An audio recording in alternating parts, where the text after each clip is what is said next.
games on chess.com or I don't know, some platforms, and it seemed it's stuck.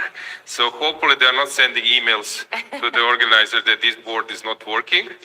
It's working. We have the position. Okay, let's offer some options. Knight f6. I think you played g6, 97 lines. I play everything. I played knight g7. I played g6. I played Berlin quite a few times as well. And also I play a6 and then everything d6, g6, Let's knight just g7. show the viewers possibility. Knight f6, Berlin wall. I believe that here that opening is very popular because in 2000 Garry Kasparov actually broke his teeth against Kramnik in London match. So Berlin wall is quite popular here. Knight f6, a6, the main move, d6 Steinitz move. Then you have a knight e7 line, g6, bishop c5. What else we can mention? Even knight d4. There are so many like off-bet lines. There was a famous book by Ivan Sokolov playing some off-bet lines. And there was one line offer. Magnus Carlsen was playing Titles Tuesday something, and then he joined the studio. And you know which move he played? And he was actually throwing some analysis that I was super impressed. Can you guess the move? So it's not the main move. What, some prep. Some prep, I don't know, knight a5. No, Yanish, no. Come on, give me some. d5. No. g5. G5. So he played G5, and actually he was showing some lines that there is some sack with D4, and then after G4 that you should sacrifice. He knew all the things, and the guy of course didn't sacrifice against Magnus, and suddenly he got a super playable position. Okay. I know that I'm playing this in Blitz. You have this Kazakhstan variation, since one I am from Kazakhstan is playing this line. I'm playing this all the time on internet, and people are 5 out of, I don't know, 10 for sure. They don't know, maybe even 7 or 8. So there are these days you can play. Do you know what I used to play when I was a teenager? Okay. D4, knight f6, g4. D4. Knight f6, g4. Yeah. I know this that Gavin Jones was playing this as well. Yeah. Simon Williams and I don't know some other guys. It is interesting actually. It's funny how we expected some blitzing 15 moves to analyze some position, and suddenly we're speaking about third moves, deviations. Okay. But we do have. Okay, so Berlin and d3. So we guessed correctly. Knight f6, c3. So no endgame. Yeah, just to show to the viewers that the main line. Of course, Garry Kasparov is regretting this a lot. That after castles, knight e4, you have this line which is famous. And I was telling this story many times. I was playing in the European Individual Youth Championship in 1999 in Greece. And there was one player, grandmaster from Israel. At that time, he was an IM, Evgeny Postny, and he was playing this line. So it was in 1999. And I said, he was playing all the time next to me, and he's playing this. For me, it looked like horrible suffering end game. And I said, why this guy? Yeah, he's a masochist. He's playing this line which no one would play. And I said, this is really horrible. And this, I don't know why those people are doing this. And then I'm trying to turn on the match, Kasparov versus Kramnik, and I see the same position. Yeah? I was laughing so hard. At that time, by the way, Rajabov won, being only 12 years old. He won this European championship under 18. So this line, of course, is quite solid, and at some stage, by the way, when I was watching Magnus Carlsen versus Nakamura, you have those speedchess.com championships under how it goes under 5, then 3, and then there is a bullet. And he plays all the time this Berlin endgame, Nakamura with black, Magnus with white, and it's so instructive how Magnus always managed to outplay him there. Not easy. Not easy at all. Yeah. Bishop c. You were entering that line or not? That endgame from time to time. Yeah, sure. But well, I mean, to be honest, I prefer when white plays d3 against me because okay, the endgame, of course, it's a matter of taste. Many players really love to play it with black. Others they like to play it with white. And but this d3 is like, especially if you play these systems with bishop c5, you just avoid a lot of lines with c3, d4 immediately. So that is why I like when people played with d3 against me. So castles, d6, bishop g5. Okay, there are lot of nuances here. We won't dig too deep. By the way, I believe that you remember that famous game of Capablanca, where actually he locked opponent bishop, and that was something memorable. I mean, you are like a youth player, junior player, you need to know that classics and how Capablanca actually completely restricted this piece. Of course, after g5, when there is no bishop on e7, there is always something to analyze, and this is this sacrifice which is possible. Then usually it's better for black not to have castled yet, because sometimes there are options of counter sacrifice with rook g8, rook g5. But frankly speaking, I was always scared by those sacrifice on g5 when I was a kid. Yeah, well, computers always seem to like it for black. I mean, not always, but in many cases, that for humans looks really very scary. And yeah, but let's see. Just to give one more detail. So, for example, sometimes, let's say d6, h3, black wants to maybe go to g4, and if you play h3, let's say after the castle, so let's do it this way. Let's say that I play something like, I don't know, queen e7, castle, queen e7. If you go h3 now, let's say now it's dangerous, because if black didn't castle yet, then h6, g5 can be an issue. So sometimes players are waiting that black castles, and then white castles, not to be attacked so easily with h6, g5 if you push h3. So here, after bishop g5, another story. g5 played? No, that was my analysis, sorry. Not So bishop g5 is the move. I believe that you know Antonetta, but I will use this opportunity just to say, former world champion, career high rating, winning all possible events. Latest one, European Team Championship 2023, right, with Bulgarian national team. So these days, ambassador of chess, involved in women chess. Think here. Yeah, we will have a workshop on the 4th. So very happy to be here, commentating, having the workshop, and also I'll play the rapid. Okay. So maybe you will get a chance to play versus Antonetta. And maybe. Yeah, Ardiraga is always bringing some drinks without even asking, so it's so nice. Thanks for that. Okay, let's check other games. You have coffee or you want one? Thank you.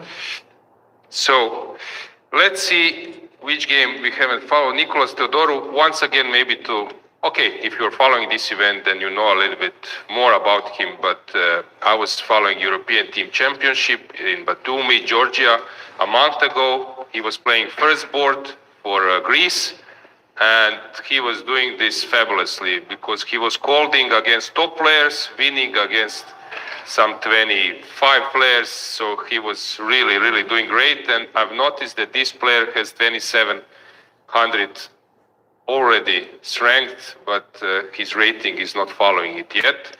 But very strong player. He was studying in US, now he's back to Greece, and he wants to play professionally. In former times, Greek was represented by players like Papaioannou. Maybe you were following, there are many videos, classes of Yanis, then Banikas was there, Halkias, few more grandmasters, but now you have him, Nicolas, and Stamatis. Yeah. If I'm not mistaken, at the World Cup in the Goa, recent World Cup, that Stamatis kicked out a few very good players, and this player is also, if you ask me, underrated. So now Greece has some new force, and of course you know Stavroula Tsolakidou, very talented woman player. No, but Greece has always performed very well in team championships. If you have noticed in the past, because as you say, maybe they didn't have top 20 players, but as a team, they always performed very well.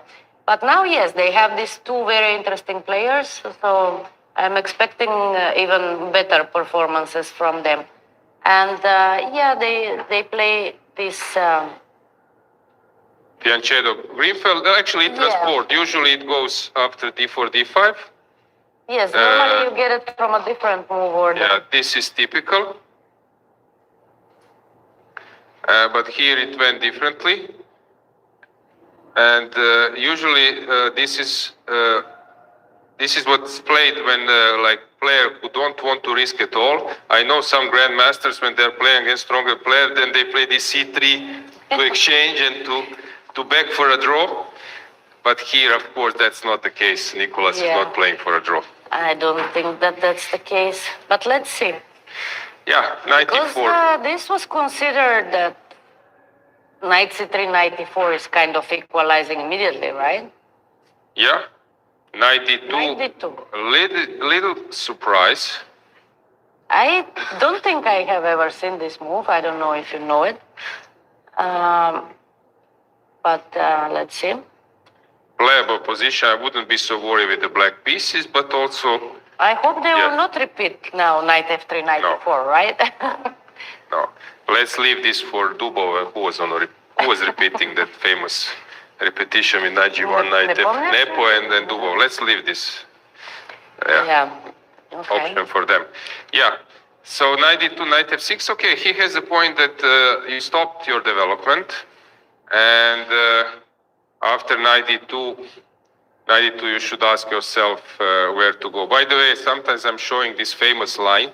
There was a game of Croatian GM, Ognjen Cvitan versus one Serbian GM. And take a look how it went. So after c4, his opponent plays e5. And this is something Cvitan don't want to play. He wants to play this position.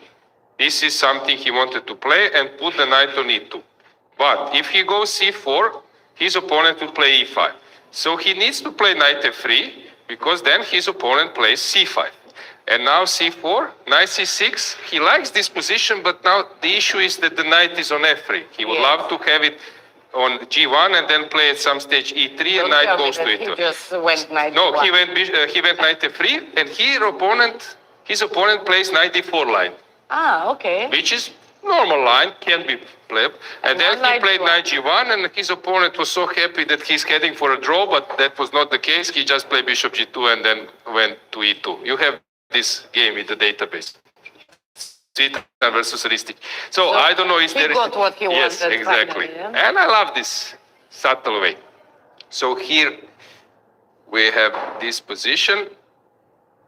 Can go on. They are repeating. Maybe they studied in US together. Okay, let's go full screen. Let's sense the danger.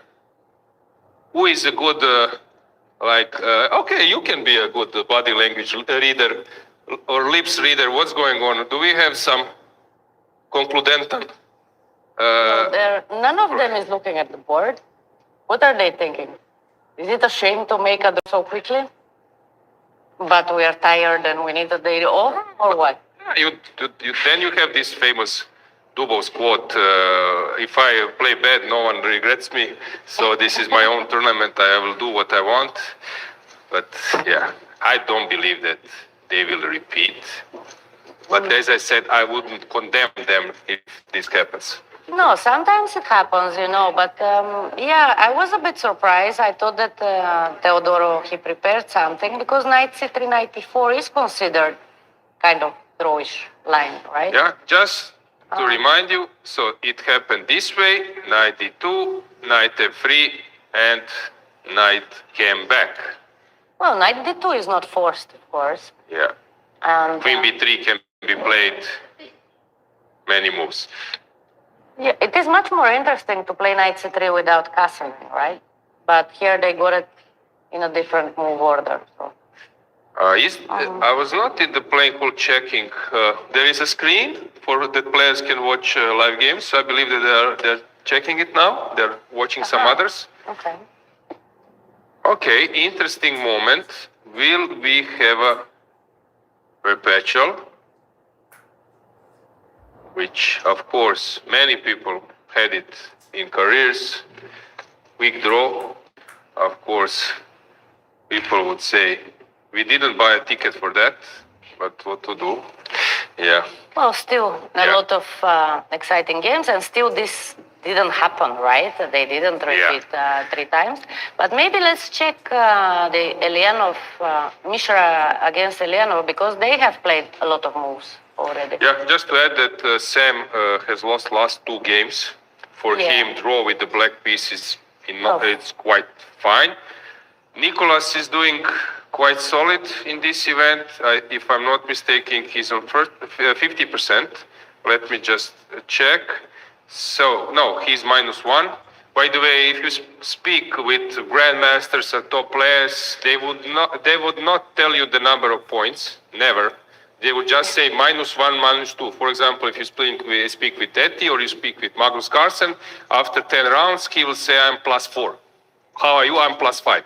That means 50% is 5. This is 0, no plus. If you have half point more than 50%, so let's say 1 win and all draws, then you're +1. If you have 2 wins and all other draws, you are +2. If you have 1 loss, one win, he said 50%. So that kind of answers you can expect from grandmasters. So they will say 50% +1, +2, -1, -2. Yep. So Nicolas is on -1, while Sam is on -3, right? So he's -3 and -1. Okay.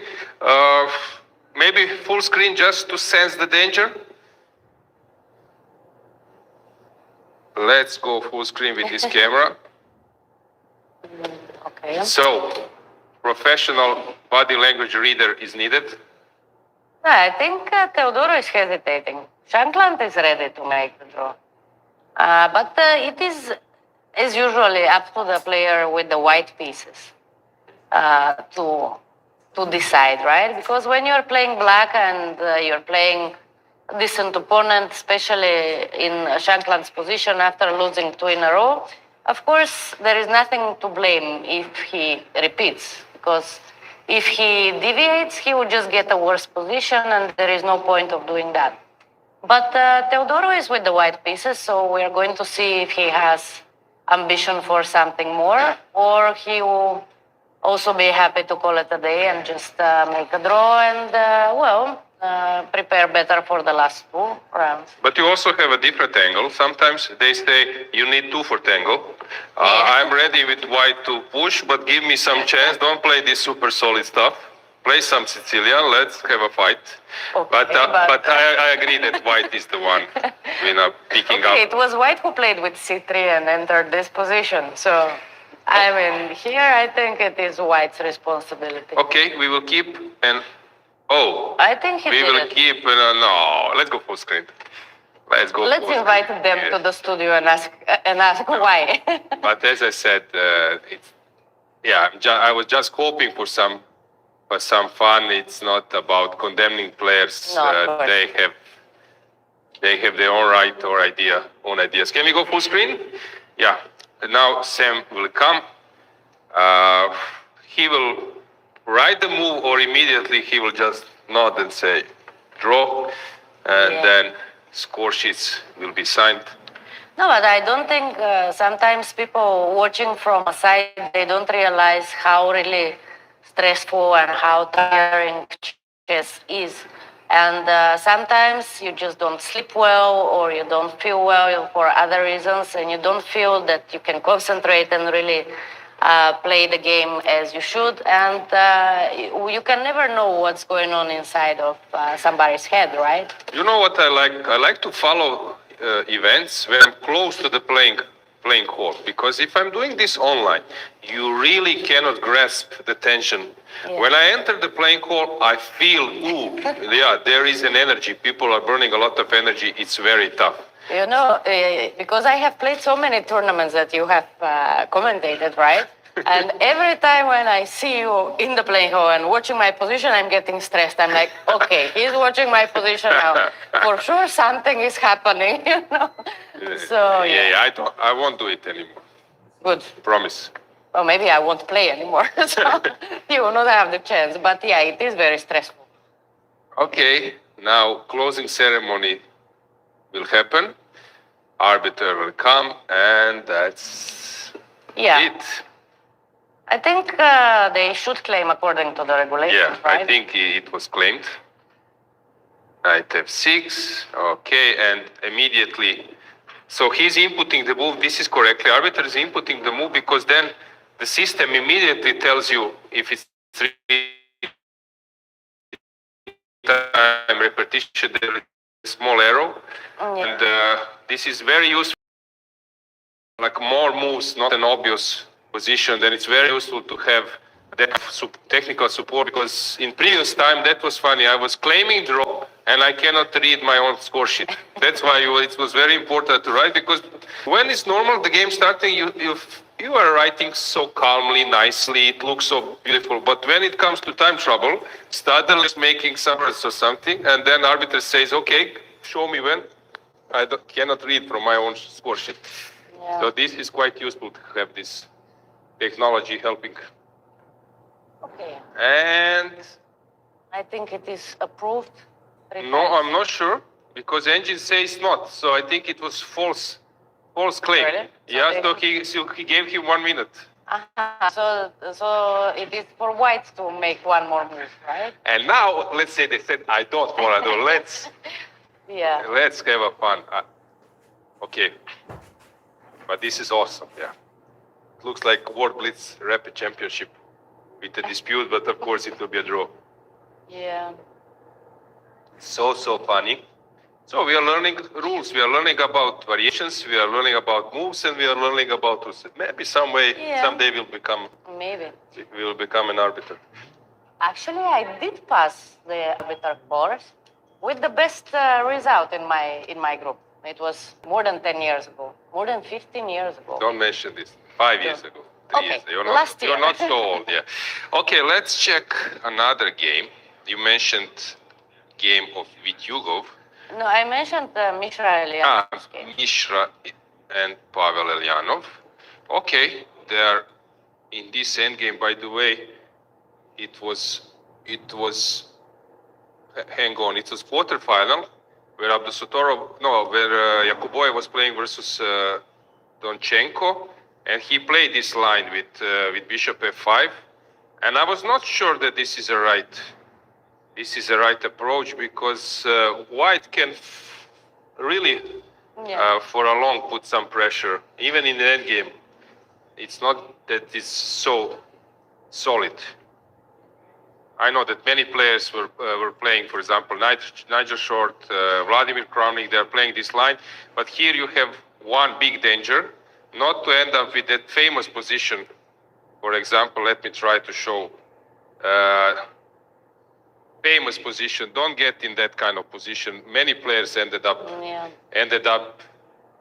for example, there, and then you are a piece down. So watch out. You can find many games in database, but it was said necessity, or they push f5 because White is at some point threatening to go e4, and then they push f5 to control this e4, and then always this bishop is an issue. Yeah. No, I never understood actually why people go for this line with black. Because it seems to me that you just play for one result to make a draw, right? And you need to be very precise. Yeah. But, okay, Elyanov has a very good technique, so I think I kind of trust him that he will manage. But still, I mean, I don't know. It's not for my taste, this position that much. As I said, you can be like 0.30 for White, and you still need to solve many problems. But while in some other openings, if you are 0.40 for your opponent, you are more than safe. You just liquidate and e-file or something. In this line, even if you are equal, you still need to put some precision. So it's, as you said, it's quite tough. But okay, here White played Bishop d3. So slightly different plan. The point is, if you take and then I take this is some kind of concession. And but I was thinking that, okay, black maybe shouldn't take immediately, but just wait. Of course, White will never take on g6, I guess. Let's discuss this, Antonetta. Rook b8, going to b2. So I can start this by playing rook a2. or I can maybe even come with the rook to c1. So just to show that we are not using, I'm not using engine, but this engine bar at least helps you with the evaluation. And then you might start laughing when I start offering some bad moves. So please don't do it. So rook b8, what do we do? Rook a2? Rook a2 looks normal, right? I mean, what's the problem with your rook c1? I don't know. Maybe just rook b2 But check. I don't want to argue with this, with the boss, Aka engine. Yeah. So what is engine saying? Just draw after rook c1 or what? Rook b2, rook c2 probably. Yeah, you might take it and then just go knight Knight b6. b6.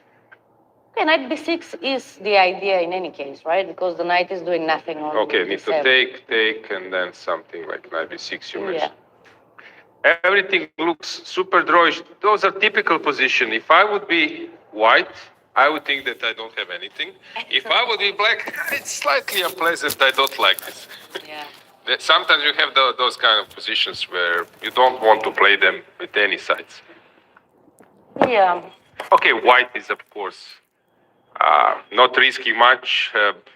It should be some crazy scenario that this a pawn promotes, but usually. And one interesting thing that in this structure, Kazma structure, you should mostly place your knight on d6. Why on d6? Because it covers this f5 square. From d6, it also controls e4. Usually this is the way where white makes a breakthrough. And also you're ready to jump on c4. So usually they are rerouting it immediately. Knight b8, knight c8, knight b6, knight c8, knight d6. But here knight is on d7. Okay, probably there were some reasons. There was no time to do it. But somehow, I don't know. I think he got a playable version of this variation, Eliana. Because what I have seen, what you were mentioning from before, it was much more passive for black. So. This game would be perfect, you know where? Team tournament. If you are white, then your coach, your team captain says, bravo, you are pushing without risking. We don't like to risk. If you are black, very solid, fantastic idea. You are solid. You don't risk with the black pieces. This is typical how you play in team events. True. But I have one question for you, Aloise. The system shows that Teodoro Shankland is still on. Let's go to that board. Let's switch I'm the just camera. wondering what happened. Now probably I don't know, maybe Malcolm sent them some note. Guys, no draws in this tournament. Might be. Maybe police is there, I don't know, let's check. Okay. Not really. But what's going on? I don't know. Because it shows here that like Teodoro has been thinking for a long time. But this is super fun. Because I never seen this before. Suddenly, who is playing and crazy? Yeah, let's go full screen. Let's try to grasp what's going on here. CSI London, what's going on? Who is the first suspect, white or black? But it looks that he is thinking. I mean, so. Because in the moment when they were claiming the draw, they both looked happy about it. And now, suddenly... The weather has changed. Yeah. Okay, this is really something interesting. This is something funny. And yeah, I would love to hear afterwards what was going on here. Yeah, I believe that the viewers who are not following this broadcast, they are even more confused because they think maybe that some kids are playing on the board and that the game is over or something. No, because... The arbiter forgot to press the clock. Very strange. It is very strange. Okay. But what do you think? Will he will repeat the third time or not? Because now it is up to white, to Teodoro to decide.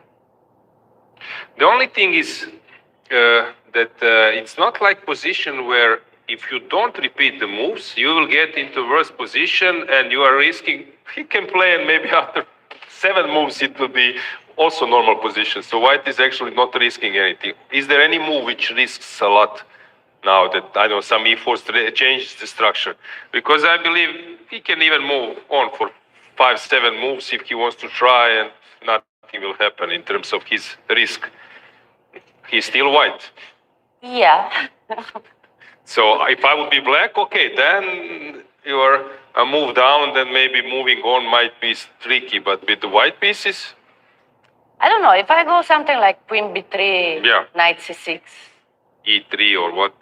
am I getting worse? No, you're not getting.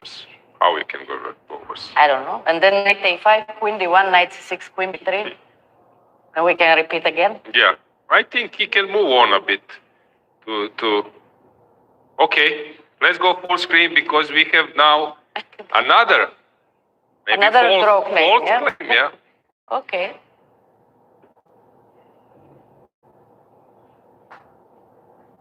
This is awesome. I can already see some and funny comments. Yeah. Okay, now they were allowed to Yes. sign. Okay, that was funny.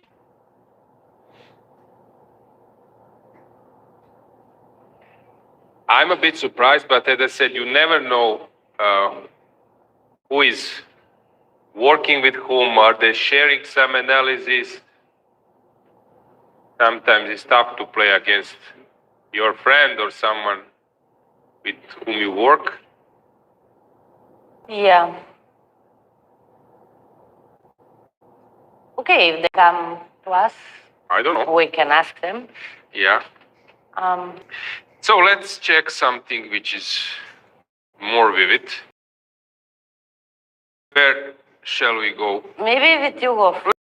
Yeah, let's see with Hugo Alirez. This is very standard position. Here you can imagine, for example, Keres with the white pieces versus Polugaevsky, huh? Hmm. Or I don't know, maybe even earlier. So it's quite classical. It's quite normal. Knight on e5. Who plays Sicilian always tends to respect that piece on e5. Yeah, a very important piece.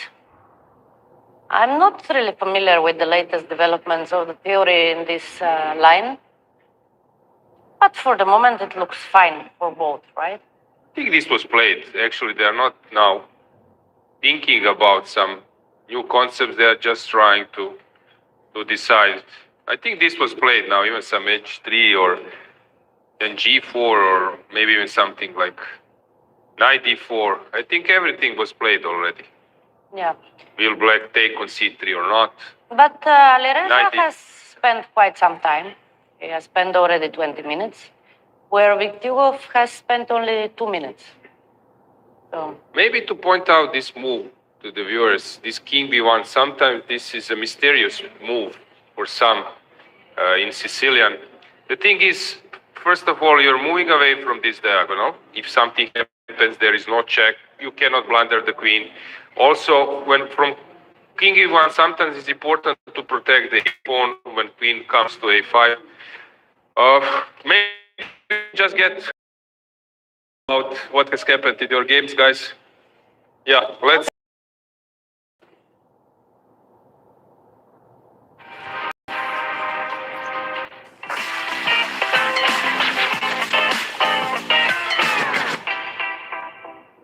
And we are back. Sam and Nicholas are with us. Sam, what has happened? Well, I don't know how to count to 3. I claimed 3 fold before it was actually 3, but yeah, I mean, Nikita played very well against me a couple days ago, and then it's just so hard to get anywhere with white, anywhere in chess compared player, and I got the biggest advantage with white I can ever remember getting, like years against Nodirbek, proceeded to get crushed, and so I guess after 2 consecutive losses with 2 consecutive blacks coming up. I just told him coming into this game, you can be solid, and if you make an easy draw with black, that's fine. Of course, I was ready to play. I mean, you have to be when you're playing black if white wants to fight with you. But I guess I tricked Nicholas with the move order in the opening by starting with c5 before castles, which I think basically just kills the variation. Like, I mean, white can play like whatever d3, e4, knight b d2, and pretend that he's playing black with a tempo up, and it's like fianchetto king's Indian, and okay, you're not worse, but you're definitely not better. And so if white plays either c4 or d4, as far as I know, the game sort of just ends. And so that's kind of what I did. Yeah, I suppose there was some game good cash against him recently in European Club Cup with like c4. Prepared before that happened, but I just remember when, and I guess it was 2014 when I was helping Magnus for the first match with Anand, trying to make knight f3 g3 work, and like the first game was just a drawing the moves or something because Vishy had just worked out the move orders really well. Like we sort of realized that if black works out the move orders really, really well against knight f3 g3 and wants to put the bishop on g7, the game's essentially dead. But it's easy to mess up a move order and then white starts to get chances. But here, I think by starting with c5, I just don't think white really has anything he can even try.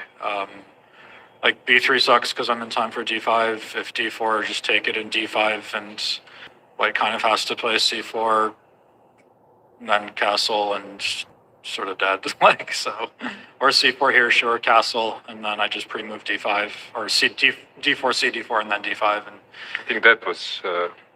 Yeah, it was take knight b3, but still. Yeah. this is just a draw. I mean, this is just dead equal. I mean, yeah, knight b3, bishop e6, knight d4, bishop c8 back. But Sam, it doesn't sound so promising for future if this kills completely the line. Well, I mean, knight f3, g3, it like, so kills is a strong word because, for example, you have to sort of be willing to play the Grunfeld if you prepare this way, or at least the King's Indian, and most people aren't doing that. Because like if white randomly just like after knight f3, knight f6, g3, g6, if he just goes d4 or c4 to start with, like then we're just back in a normal King's Indian or Grunfeld. So yeah, like here if white goes d4 here, now I'm not in time to play c5, and I have to play like a normal King's Indian or something. But I mean, at least I'm not letting white sort of delay d4 and try to be tricky. Okay, Bobby Fischer was claiming here that after d6, let's say castles d3, d6, that black is better because after e4 black can go c5, and after c4 black can go e5. Sure. That was Bobby's claim. Obviously, that's a bit outlandish, but yeah, I mean, it's not like white can't play, but I think that the way I play, I just don't think there's really much chance to continue the game. Yeah, I think in the final position, white can try knight b3, but I'm also risking being slightly worse. I mean, I don't think you're risking much, but you're not gaining much either. I mean, if white wants to play, I think probably his best option is to play bishop f4 instead of knight d2, but also don't think much is going to happen here.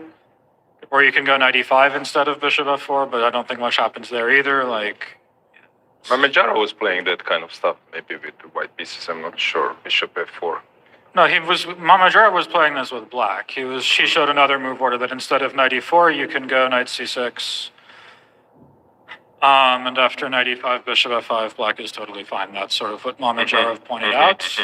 Different, yeah. But I did the way the move order came here, I didn't even have to allow that because I can start with knight e4. So. Nicholas, anything to add? Yeah, well, if I play knight b3 in this position, it's basically the same line we would get if white goes queen a4 with the pawns on c4 and c6, let's say. Yeah. Right, So let's say here. So for example, so we had gone d5, c, or no, not d4. Yeah, d4. Yeah, c4 castle, queen a4, knight fd7. Yeah. And then cd5, knight b6, queen d1. Yeah. cd5, knight c3, knight c6. Yeah. It's the exact same position with colors reversed, but yeah, I mean, it wasn't my intention to go into this line before the game today, so I didn't feel like playing on at this point. But Yeah, and also this line is fairly innocuous as well. Like, I mean, yeah. So Okay, so you came to that moment, and then you started to claim a draw, right? Yeah, I claimed a threefold repetition prior to playing my knight f6 for the final time, but I failed to realize that the position was not knights on d2 and c3, it was knights on b1 and f3, so it was actually only two and white, and we needed to make one more. And Nicholas, you got an extra minute, right? You could use it. I think 2 minutes. 2 minutes, so 2 minutes. you could use it, yeah? Not super useful. Okay, so then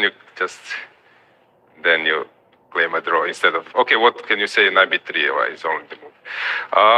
I believe that you don't want to be reminded about yesterday's game, Sam, but it looked normal till that rook d4, or what was Yeah, so there was a couple issues. So first of all, I misunderstood the early middle game. I don't know if you want to bring the game up, but I felt I should be much better, which is correct, but I should have satisfied myself with much better and not just completely tried to kill him. So for example, already here, black should be basically fine, but the first mistake was knight fd4, which was just way too aggressive. If I go h3... Yeah, this was, we were discussing that. I mean, I don't need to try to slam the e6 square so hard. If I just do this, queen d3, bishop d2, rook e1, like, black is much worse.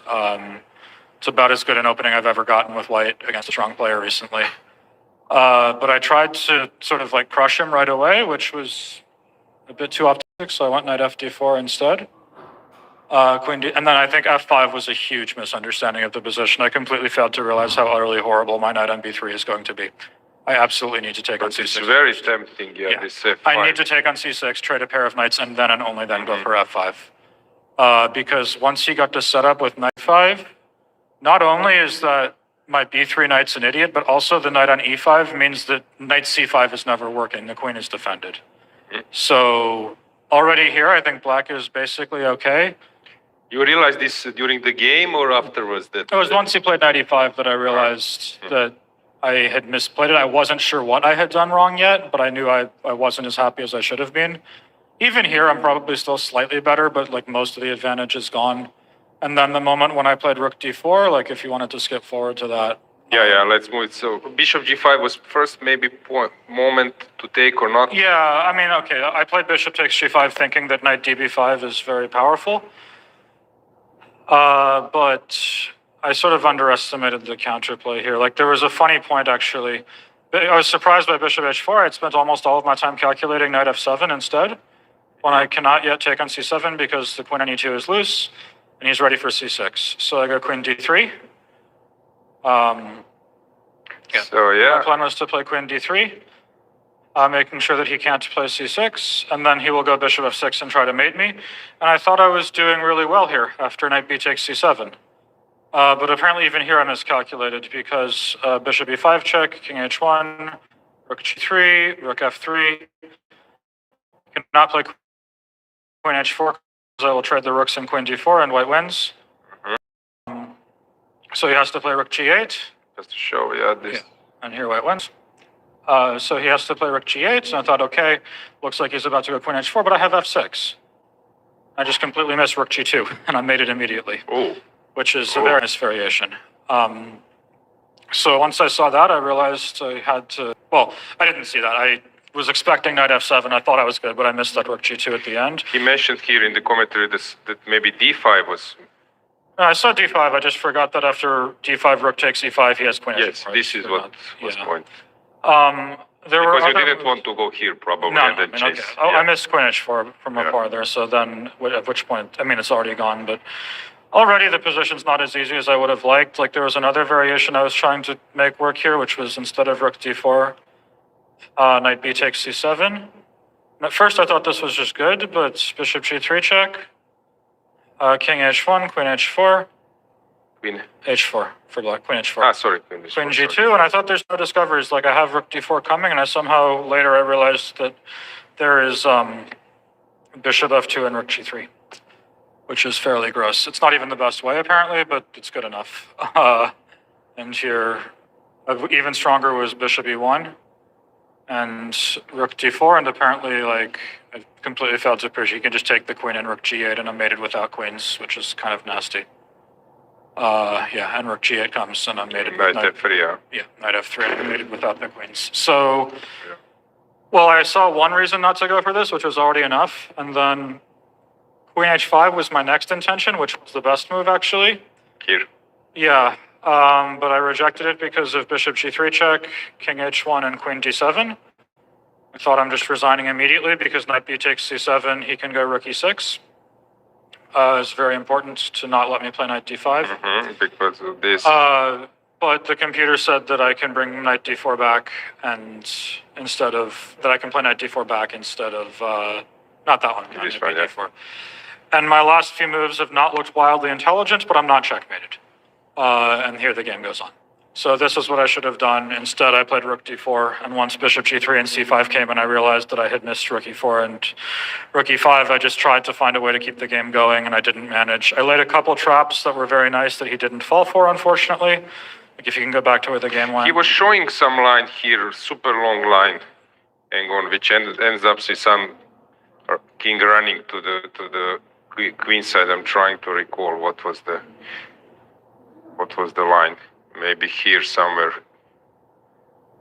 Yeah, queen e4 was tricky. I was hoping for rook g4. It looks like I can just resign, but f6, and I'm suddenly alive again. So that was one trick I was hoping that he would fall for, which he didn't. And after queen e4, queen d7, c4, rook e6, another one, f e6, yeah, takes and... Oh, here somewhere, I think. What else you can do? But queen comes and yeah. What am I supposed to do? Yeah. So I think queen e4 is only remotely feasible try. So, yeah, d4, queen d7, c4. I laid another little trap with c4 here, rook e6, and then f e6, rook f5. I was hoping for rook g5 when knight d6, white wins. But he didn't fall for that either. He played queen h6, and then I'm just busted. Okay, thanks for sharing that. Now it's understandable that you didn't want to take a risk with the black pieces after well, that. I mean, I was certainly ready to. Like, okay, I had prepared the Grunfeld. Like, I mean, it's pretty obvious from the way I played, but... and if you're playing black in the Grunfeld against d4, that's already just inherently some risk. But, yeah, I mean, with white playing this tricky move order, I guess... I told myself before the game, just be happy with an easy draw, but be ready to fight. Nicholas, were you considering something to go like super sharp and then sometimes before the game, let's say, I don't want to enter all those lines, let's play something solid, that something happens? Well, not really. I think it's the other way around, probably. I was preparing something sharp, and then I was thinking maybe I shouldn't do that, but I ended up playing the sharp line anyway, so... okay, but I guess I didn't walk into it. I tricked you out of the sharp stuff. What, you wanted, like, knight c6, knight c3 or something? Like, I don't know. Okay, I shouldn't have asked you now. Yeah.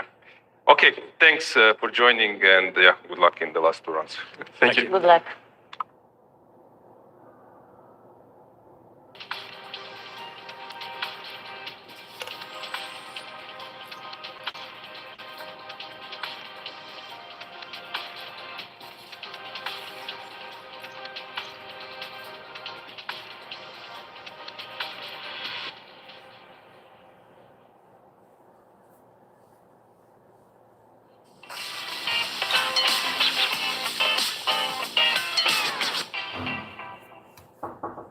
And we are back. I'm quite glad that we could hear from players their thoughts and about yesterday's game.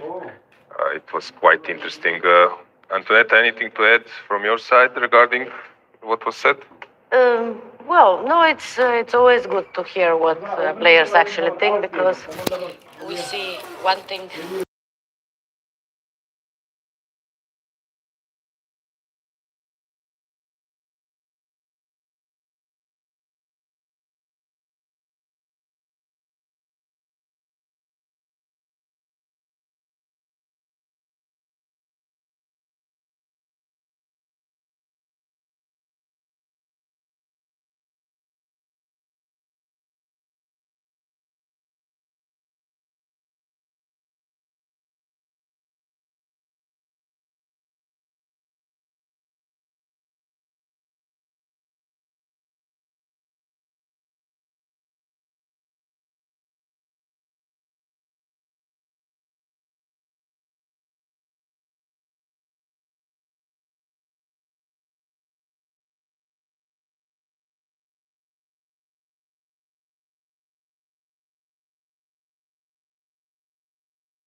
And Any insight from that match?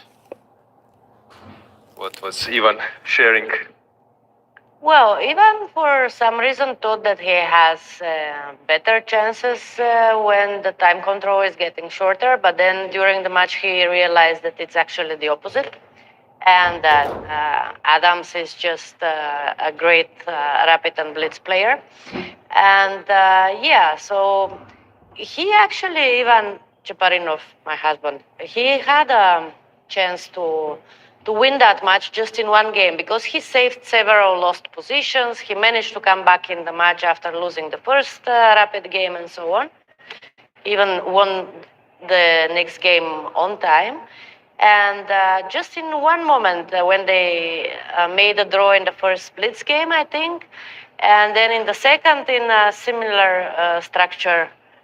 No, it was actually it was Rio Lopez. It was not Italian, but in any case, Ivan he got a winning position, but he had like 5 seconds left, and he went for some perpetual check, and then he lost after that.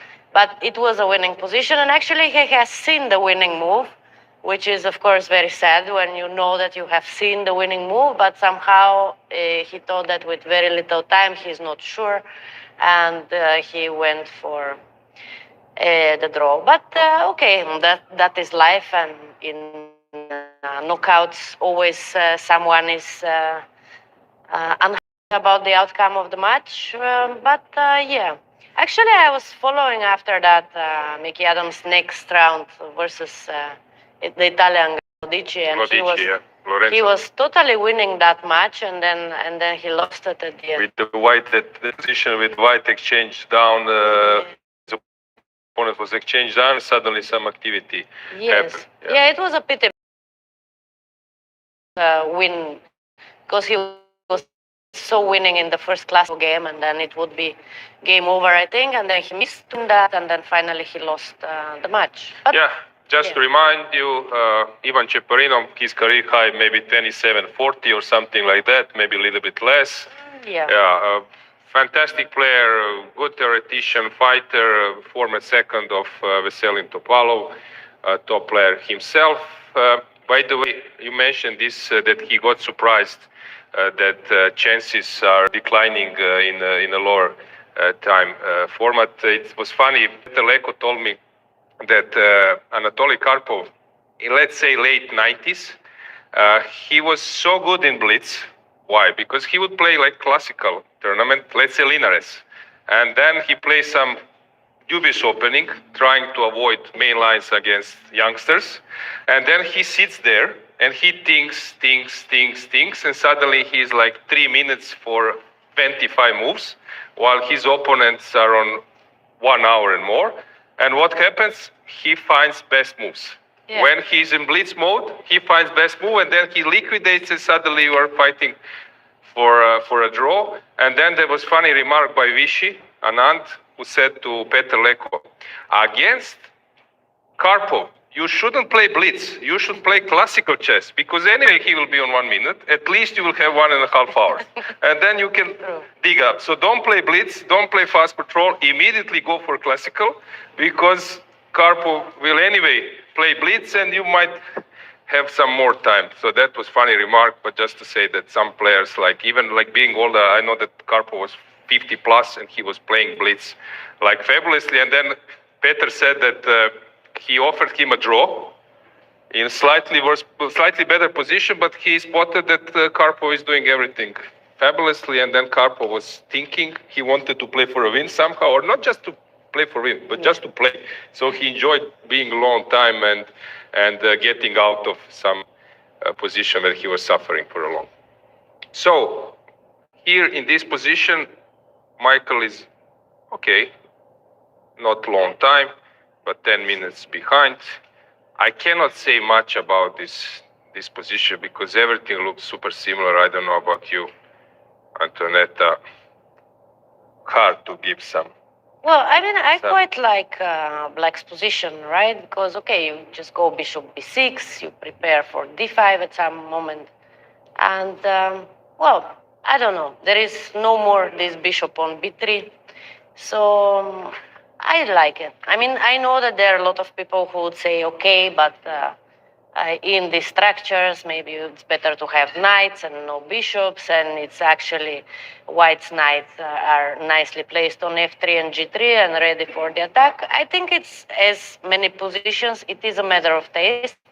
Since I'm playing all my life e5 as one of my main openings, of course, I prefer to play it with black. And I think Adams, he has great understanding in such positions where exactly to put his pieces and which plans to choose.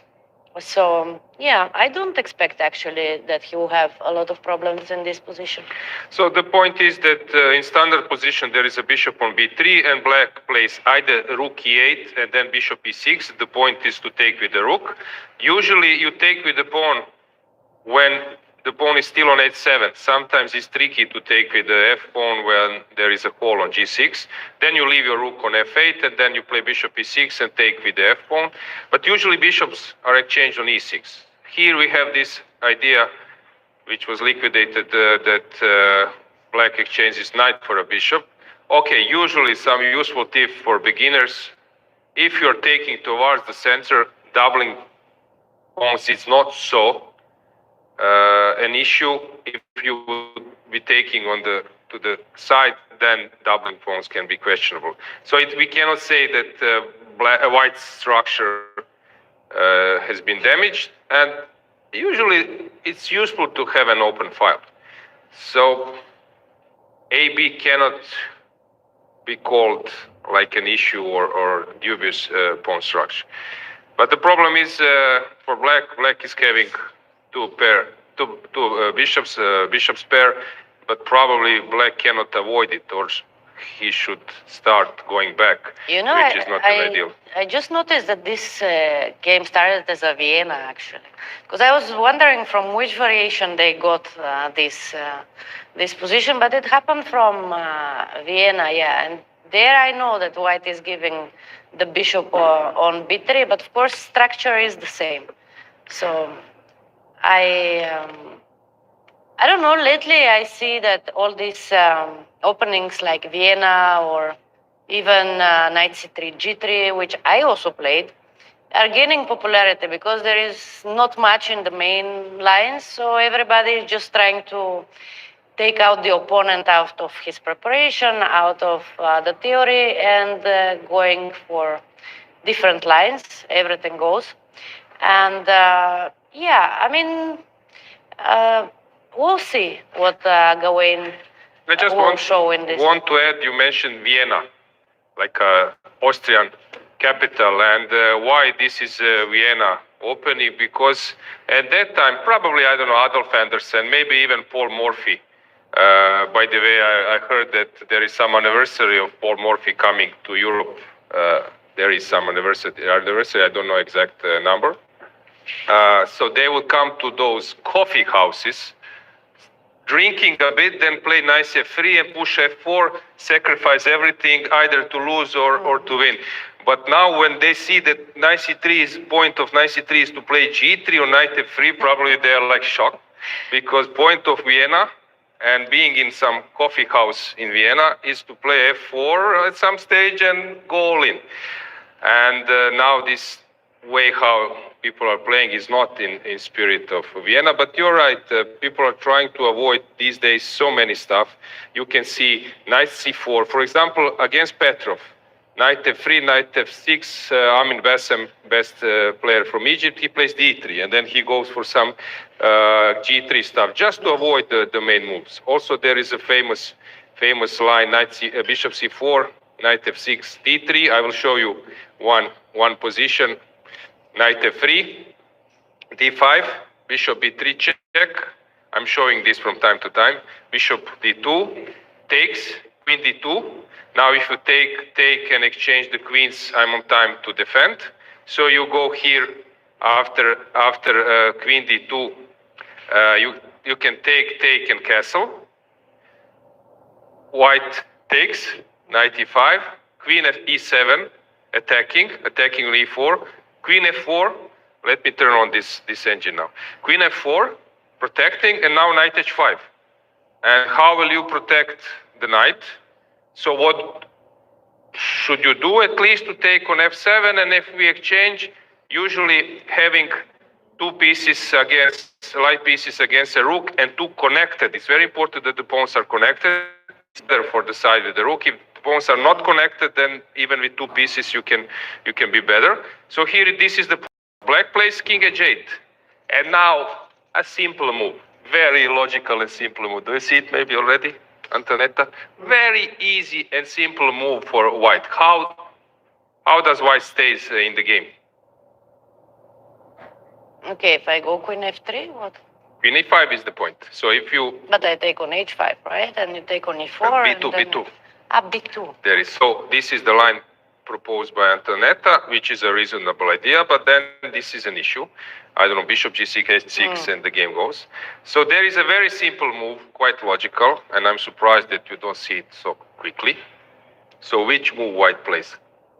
Okay, maybe we should ask the audience. If someone sees it, you can raise your hand. People behind the screen are thinking as well. You can, you can stop the broadcast or pause the broadcast for a moment. But okay, I won't take too much of your time. I will give you the solution. It's quite easy and reasonable according to all logics we were taught as kids. So it's quite obvious that this is the move. Uh-huh. This is How to find it? difficult. Ouch. And I say ouch. And this is ouch.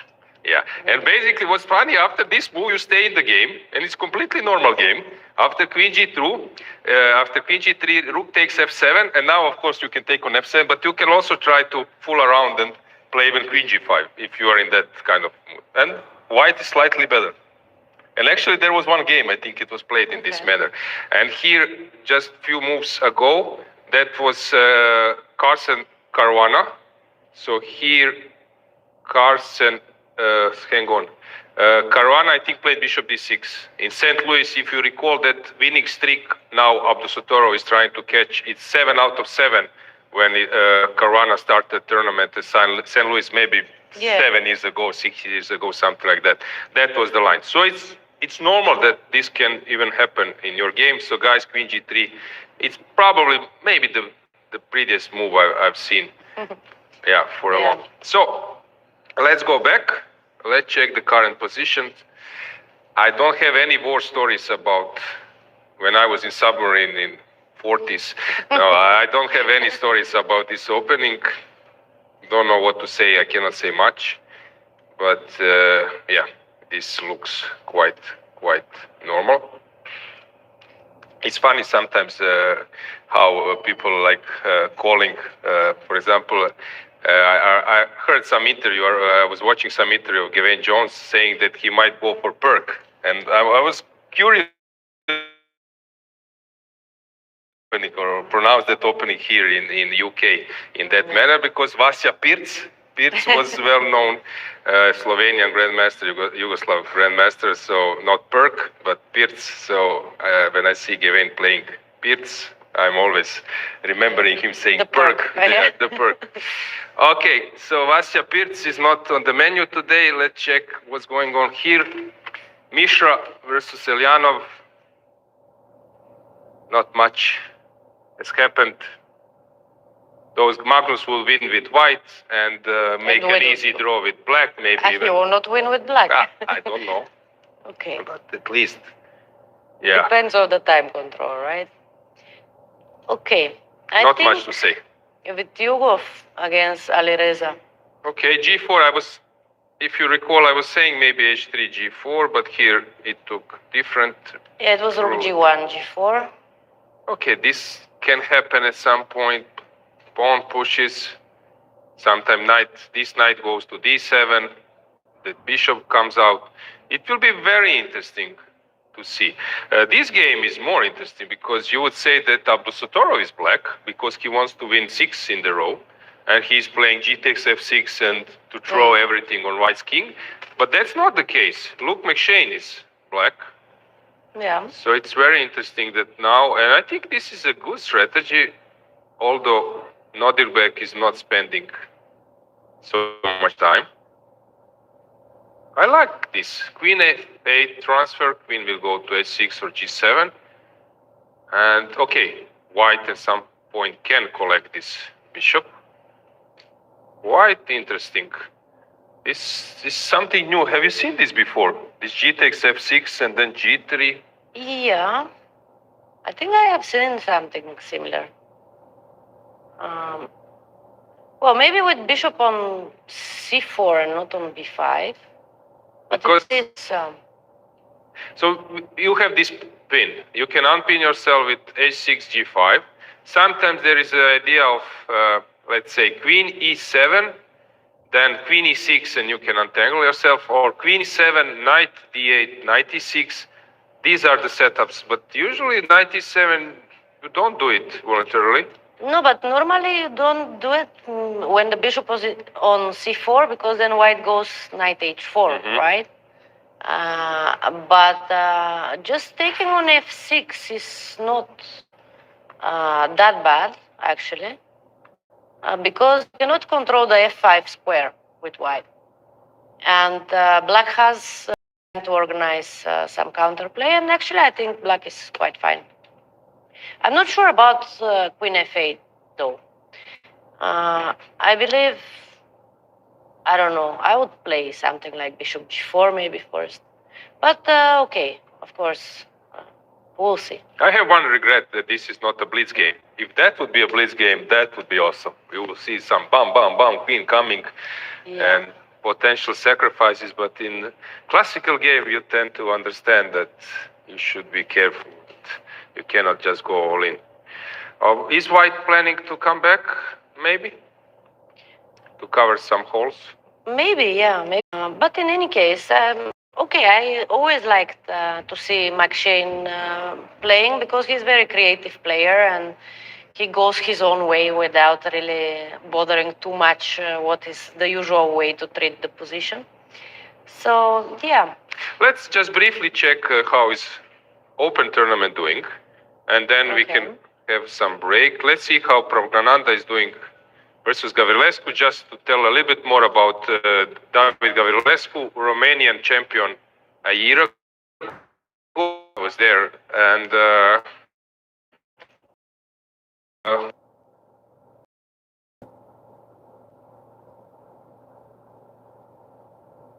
this year, afterwards he played for a Romanian team at the European Team Championship. They came fifth, which was the best result of Romanian national team. He was a bit impressed with everything playing for the first time, but later he was doing very well. If I would not check, let's say, the position previously, I would say that there is a chance that this opponent put a serious pressure or counterplay versus Pragdananda. So I wouldn't be surprised that this game ended up in a draw. Just to say this in advance. But of course, Pragdananda is top player, much better player, no question. This player is capable with the black pieces. He knows the theory a lot. He's capable of putting a tough resistance. If I'm not mistaken, he's something like 20 to 23. And he has some experience of playing in Grand Chess Tour. All the rapid and blitz, I think it happened in Warsaw this year. So he knows how to life. So he will try to do his best. And position is quite normal, right? Yeah. Some French defense, opposite castles. Black is ready to do some counterplay. So, as I said, I wouldn't be so surprised by the way Engine Bar says that it's quite good for black, normal. So don't be shocked and saying, oh, Pragdananda made a draw or he even lost against someone, which was a huge upset. Is possible. Not in. And we have them on the camera as well. Okay. So this is David Gavrilescu while Pragdananda is walking around, and David just made the move. Looks quite confident, right? Yeah, very solid player. A3. Okay, I But should how- switch off this engine evaluation Yeah. because sometimes it's a matter of taste and engine tends to condemn some normal moves. I just wanted to ask you, in your opinion, how big is actually the difference between those players like Gavrilescu and 2700 players that against such a strong opposition, and is not such a big difference in the way how they play, right? If you're 2600 or 27 something. I would put a bit differently.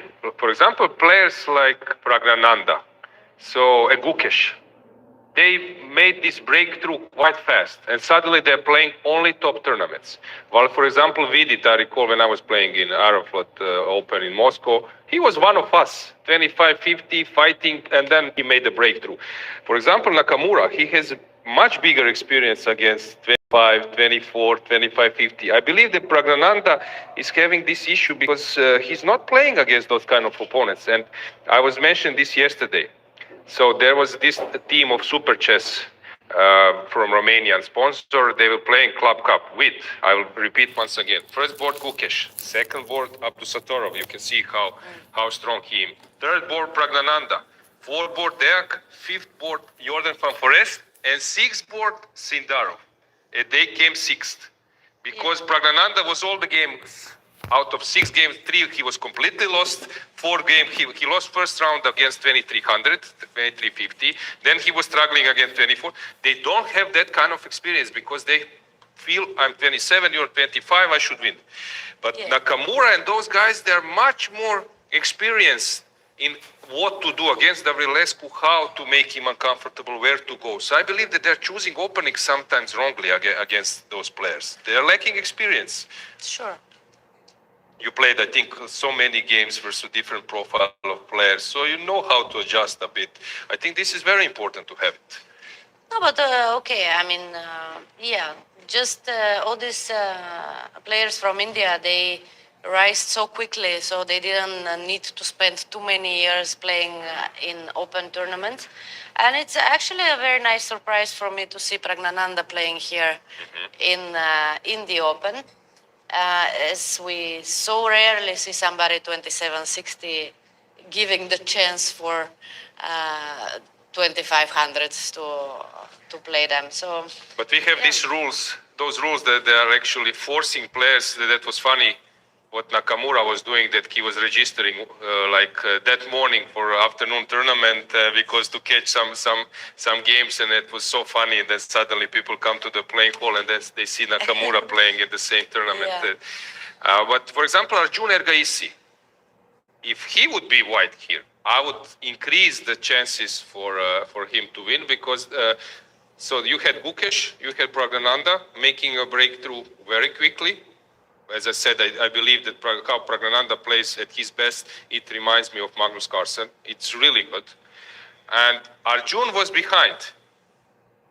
Like you have in tennis, you have Nadal and Federer, and suddenly some Djokovic is coming. You have classy Swiss guy, you have Latin. So it's not easy to find the space for yourself. And same went for Arjun. So Gukesh and Pragnananda, they were like programmed like stars, role models, and Arjun needed to fit in with like fantastic results. So he was risking a lot. He was playing some open tournaments, scoring 8.5 out of 9. So you get this experience, what to choose, how to go, and what to avoid. So this position, maybe it's already some wrong choice, because if you end up in some position which is not so simple to create, those players are good enough. So Gavrilescu is 25-40. I believe that he's a little bit underrated, so that his rating is closer to 2600. And okay, it's not so simple. Yeah. No, we shall see. We have some interesting games in the Open, and we have also on board 2. We have Ivic, Vladimir Ivic. Great results for Serbian chess players lately. European team champions, then individually, Teodora Eniac, of course, scored amazingly in the last European, and Injic as well, right? And since we are from neighboring countries, I always follow their results as well. I just want to point out that we have current World Junior champion, if I'm not mistaken, that Pranav is current World Junior champion, and very tough opponent also. He calculates a lot. He played for Magnus Carlsen team, this Offerspiel 2 years ago. They were sort of surprising winners, and he was scoring heavily there. Very tricky player, resourceful, and I have a feeling that he doesn't know theory so well, but when it's about calculation, when it's about practical stuff, he's very good. I believe that we can make a short break. Sure. And we will leave you with games, and we will check, because now things will start to heat up a bit. Yeah. So thanks for watching, and see you soon. We'll be back.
And we are back at the right moment, I believe, because now things will become more and more serious.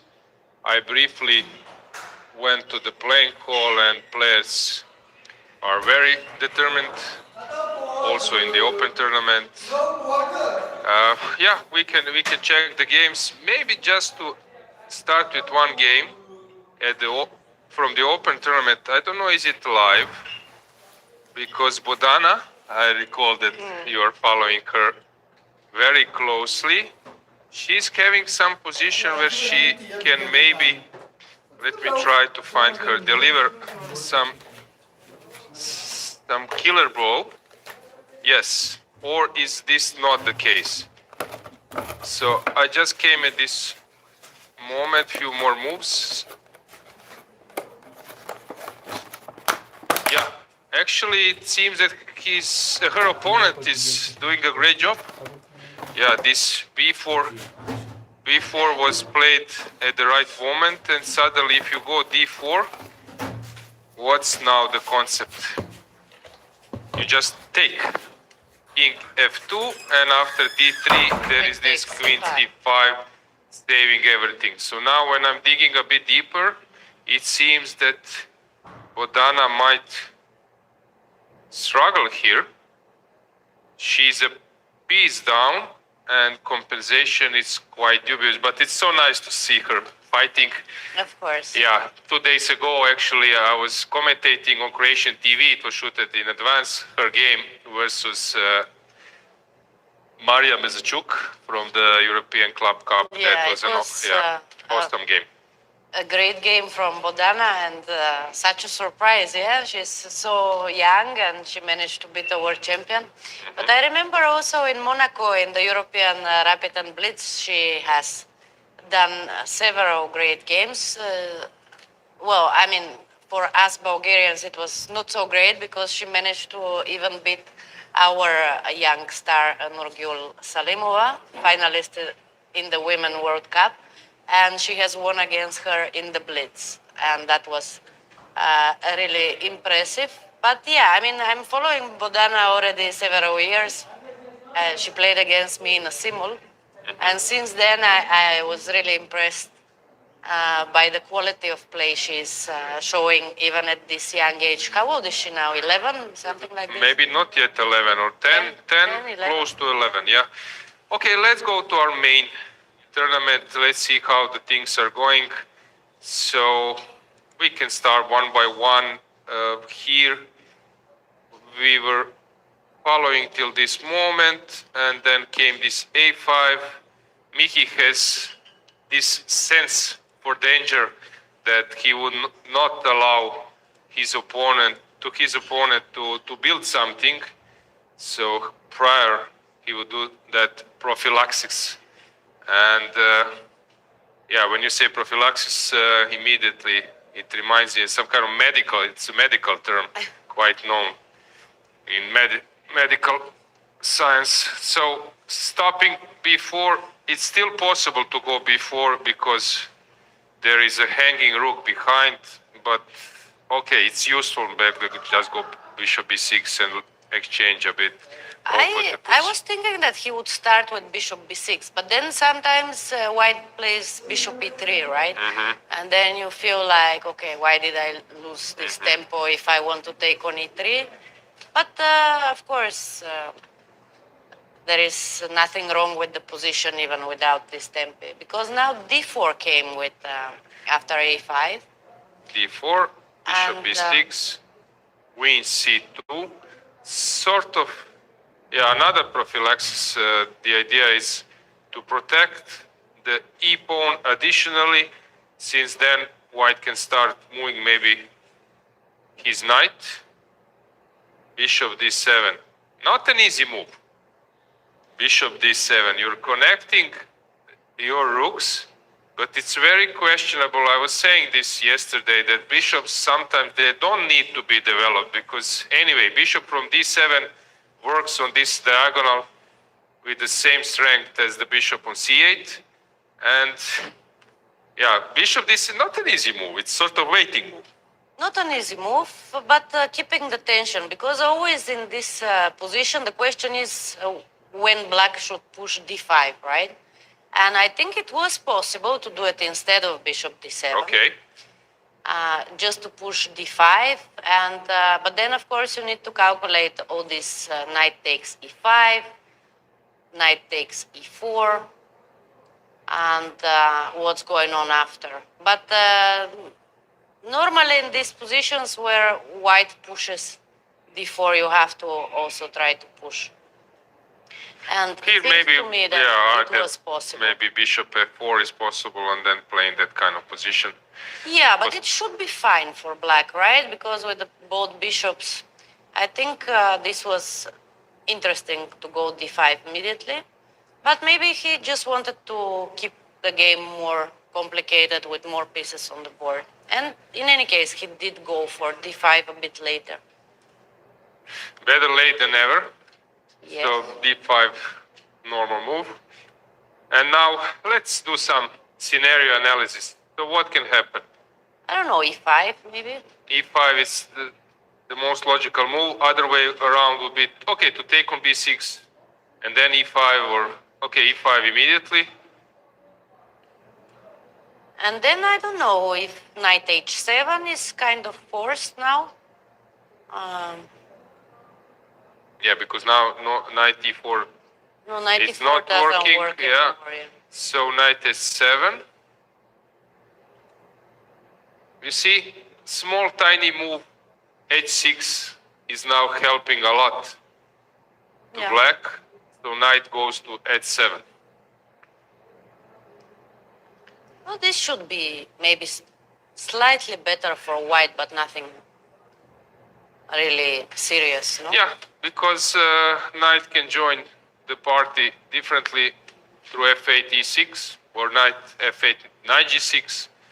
It doesn't mean that this knight on h7 is so bad. It can also go to g5. They say knight on the rim is a dim, but that knight can also become an important piece. And now you see that this a5, it's quite useful not to allow this b4. Yeah, because also if you allow, maybe black can push c5. So you should do something. Either you should take on b6 or I don't know. But it's typical in those positions, this kind of positions, you have players who can write a book.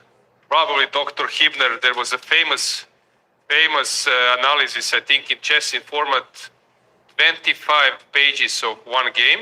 And what was funny, Jan Timman wrote a book about something.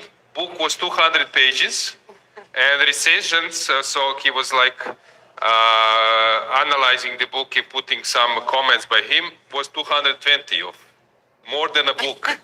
Okay. So I don't know, like Dr. Hibner would make like a science of this position, while some players who are Sicilian players, they cannot tell you much. By the way, do you know why Dr. Hibner was super like important figure? Okay, he was a super strong chess player, but he was studying some, I don't know, like hieroglyphs and everything. That was actually his main occupation. And there was a famous match between Smyslov and Hibner, and it was decided, you know how? Oh. By roulette. So they were playing 12 games. 6-6 was result. Then 3 more games, and according to rules, you could play more, or you can just draw the lots, or go to, because it was played in Austria, go to casino. I think it was 1987, and Hibner was agreeing, but he didn't want to look this, so he left. Smyslov stayed there, and there is a photo of Smyslov sitting, and they are throwing the dice, or they're rounding the roulette. And you know which number came?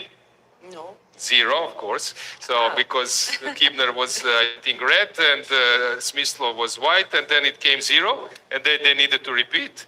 And then in second roll, he lost. And he completely, after that, he was sort of like in shock, and he couldn't recover. And then Smyslov played a match versus Kasparov. I think it was candidate semifinals. The biggest difference in age. So Smyslov was 64 and Kasparov was 20, 20. Kasparov was born in 63, so 22. I don't know. Maybe it was earlier. Maybe it was Yeah. 85. And it happened also once again. This roulette in Gaprindashvili versus someone. Also, it was roulette. Vasily Ivanchuk told me. So Yeah, I think today we have better systems. yes, roulette. Because it's- it's better to solve the issues on the chessboard But than there is just toss a coin, right? photo is fabulous. So people are sitting, they're waiting for this roulette. Smyslov, he was a singer and like fine person. He's sitting there and suddenly zero is green, right? Yeah. Green, zero, and then they were shocked. So about this position, I cannot tell you much. Really, that's not my cup of tea. Maybe Antonetta can tell you more, but I believe that we should switch to something Okay. more sharp. So let's see about this game. It's not so sharp. So let me just, I don't know if you're a fan of turning me on at least this engine bar, but I like, and then to know what's going on and then to find the moves myself. So 0.4, but as I said, in those positions you can be 0.4 and then you still need to play like 15 precise moves. While in some positions that means that it's a dead draw. Yeah, no, interesting end game. Maybe not the most exciting game what we have in the round, but as you said, still a lot of difficulties for Elianov. So I think Mishra will press for a while. I could more imagine Pavel being white, Yeah, and he was famous for his technique, and but also he knows how to hold. I'm quite curious about the outcome. I cannot tell you more about the position. What can we see that, as I was telling this joke yesterday, that is good if you're Minister of Tourism of Greece, that you have more islands, but in chess it's very important that you have less islands. So this is one group, this is for black, one, second, third, fourth. yeah. So structure favors white, so it's not something super great for black. So I'm curious what is Pavel up to. I guess white should take on c5, not to allow c4, right? But even c4, if you push, king goes to c2, then f3, e4. When later, if it comes, then black will always find Yeah. some tough time defending this c4 pawn. So I really don't know. It's for engine is quite simple. For human, okay, let's put it this way. I can guess that either in the next 4 moves, it will be completely equal, or white will start jumping to +1. Why Yeah. exactly 4 moves? Because I think now it's sort of critical, let's say 4 or 5 moves, that we will have a little bit more information about the position. Because it's not so simple for black. No, it is not simple. Either he will find a way how to play perfectly, and then it will be just a draw, or white will increase his advantage. Maybe it will be some pawn up position or something. Okay, so maybe we come back Yeah, in let's 4 or do 5 it. moves Sure. and we see. Let's see with Hugo versus Alireza. This is okay. So engine tend to condemn this move. Okay, let's try to figure it out why. So what? Queen e1. Okay, approved. So queen e1, queen c1. I don't believe it's a move. Yes, engine disapproved. So queen e1 should be a move. But bishop c4 is reasonable. Sometimes it's tempting, and I noticed this in club level players, beginners, intermediate, that it's so tempting to take with a pawn. Even and then some organizing the attack, but from my experience, this is wrong. Since white moves the knight, goes king a1, rook b1, and it's very hard to attack. So long term, it's much easier to take with a piece, like Alireza just did, and then start rolling the pawns and trying to open the position in front of the king, not to take with the pawn. g5. Oh, so sacking a pawn. Yeah, G5 maybe was not the best. Maybe, but okay, I don't see what is the big difference. Okay. If This one white is taking- instead of G5 would take immediately on D6. Okay, let's try to figure it out. So G5 takes. This is what we have currently, right? Okay, so let's try to dig. So if I take immediately, and some 90, okay, that means that F5 square is probably an issue in some position. Maybe not immediately, but G5 allow this bishop F5. Yeah. No, and loss of tempi, right? Mhm. So it was just maybe not so easy for Vityugov to Let's see if you can evaluate take on correctly the D6. result. Maybe he was afraid of this stuff to force the things, and then that some rook C3 will happen at some stage. Maybe queen C8 now. Okay, or somewhere. Maybe that was an issue. Okay, it's also possible to take on D6 Yeah. now, and then to take the G pawn No, but you cannot take the G Uh-huh. pawn actually because of rook E6. because of rook E6 and knight C1, so you don't have mate. Okay, but it's not simple. I'm completely dominating now. Maybe he was afraid that there is something here. That he's very passive, maybe too. No, he is very passive. No, but maybe simply after taking on C4, black was slightly better, no? Okay, because engine is happy with this position, but I would be afraid because sometimes rook dominates against two pieces when there is a possibility that you bring your king and start pushing your pawns. So when the queens are on the board, then your opponent cannot bring the king, then it's another story, then two pieces are very strong. But in an endgame, king starts to roll and cover some squares. I don't know, it's not so simple. Point is just to explain a bit what was going on in Nikita's mind, why he was hesitating. Takes on d4, and then came this bishop f5.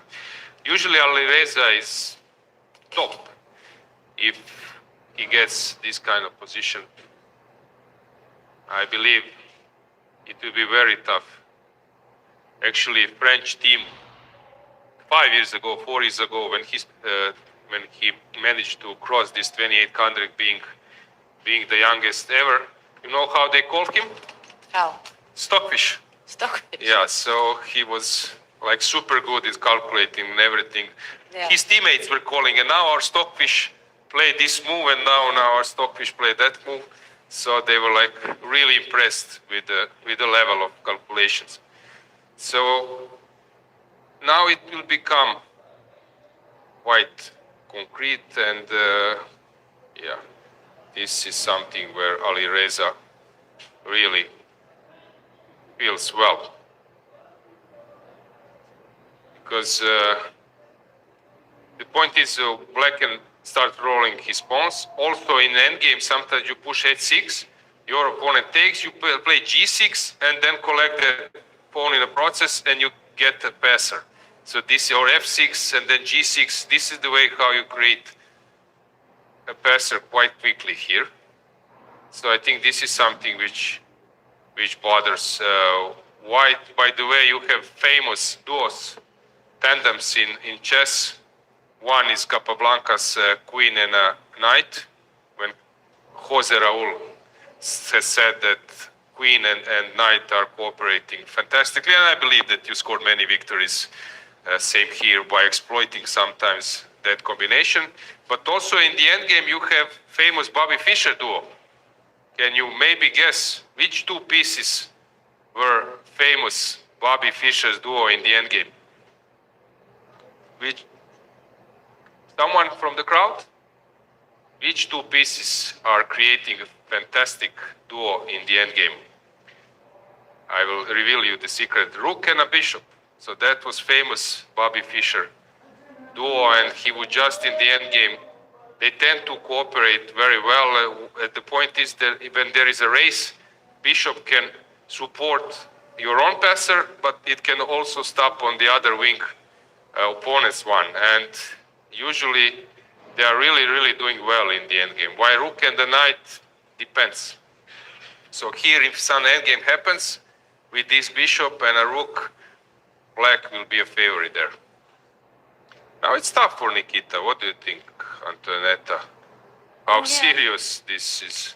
No, I agree with you. How serious it is if, I mean, it's obvious that black is slightly better, right? But if this is enough for a win, this we shall see. Let's find some outpost for this knight. I think this is an issue. Black is fine with his bishop. Yeah. It will go to g6 or it will stay on f5, supported by g6. But where do you go with your knight? Do you stay here or you play c3, knight d4? Somehow, at some point, how do you activate that piece? I wanted more to go to c5, but okay, immediately I cannot because black is threatening to just exchange everything on d6 and go rook e2. And I have a problem with the c2 pawn and the second rank. So I think maybe white should just take on e7 to avoid just these exchanges on d6. And yeah, well, after that, He can also be passive, maybe transferring the knight to d3, but this is not something you want to do. but I was thinking that should I somehow try to exchange rooks and stay with the queen and knight, like rook g1 maybe? If I can do that, I'm not sure if Yeah, it's rook possible. c8 is a threat or not. It's possible. And then, because as you said, rook and bishop is better than rook and knight. But if I can stay with the queen and bishop versus queen and knight, I mean, I don't know. Yeah, here is also important this psychological moment, because let's say you are Nikita with Hugo, you're coming there, you're playing open Sicilian, super sharp Nidorf. You want to push as well, you want to get a chance to attack, and suddenly you're playing some position where basically you need to go back, you need to defend. It's not easy to stand that pressure because your plan obviously didn't work. No. Since when you're playing open Sicilian, you at least want to get some chance to create some messy position to attack. Suddenly you need to defend, and black is quite confident now, and it's very tough. And usually you see players class now. If white can hold this position, if Nikita manages to do so, so kudos for that. I really appreciate, because engine is saying that it's 0.6 only for black, but in practical play it's much more. So if you can hold this position, then you are showing your class. So I'm curious now to see, because not many players could do in this position. Yeah, but this is what super grandmasters they do. Yeah, they accept the reality. Okay, it was not his plan, but he has to face the position which is on the board, and he has to readjust his psychology and his moves according to the position. And well, we shall see. Of course, not an easy task against Alireza. How are you, Antonetta, in terms, let's say that you had better position, then you misplayed it, and then you need to fight for a draw. Could you handle that kind of these situations? Yeah, well, normally when I was in good shape, of course, then I was very good in that, just forgetting what was 3 moves ago and if I was completely winning or not, and just, okay, evaluate the position, readjust my plans, and just go on. And of course, after the game, I might go back to that moment and say to myself, okay, how could I this win? But during the game, I was quite good in just forgetting what was 1 move ago and just taking a deep breath and just trying to have a fresh look on the position. And how about you? Yeah, same here. I was quite good, and I managed to save. For example, my longest game was during Aeroflot Open in Moscow. I played versus Zhou Yunqiao. If I'm not mistaken, now he's representing US. And the game lasted for 7.5 hours. I played some greenfield with the white pieces. I was very confident when I came to the board. Now I will press him. He was 26-40, something like that. And then I misplayed it, and I'm pawn down, opposite colors bishop, no chance to win, like 10% chances to draw, and I managed to fold. But then, 10 minutes ago, everything was fantastic, and then suddenly I'm like really fighting for my life, and I recall that no one was there, arbiters, everyone left already because no dinner, nothing. It was 10 p.m. But it's very important in chess that you can save some position. I know, for example, Viktor Korchnoi, he wouldn't mind what had happened before. Just go and then try to find the best move in current circumstances.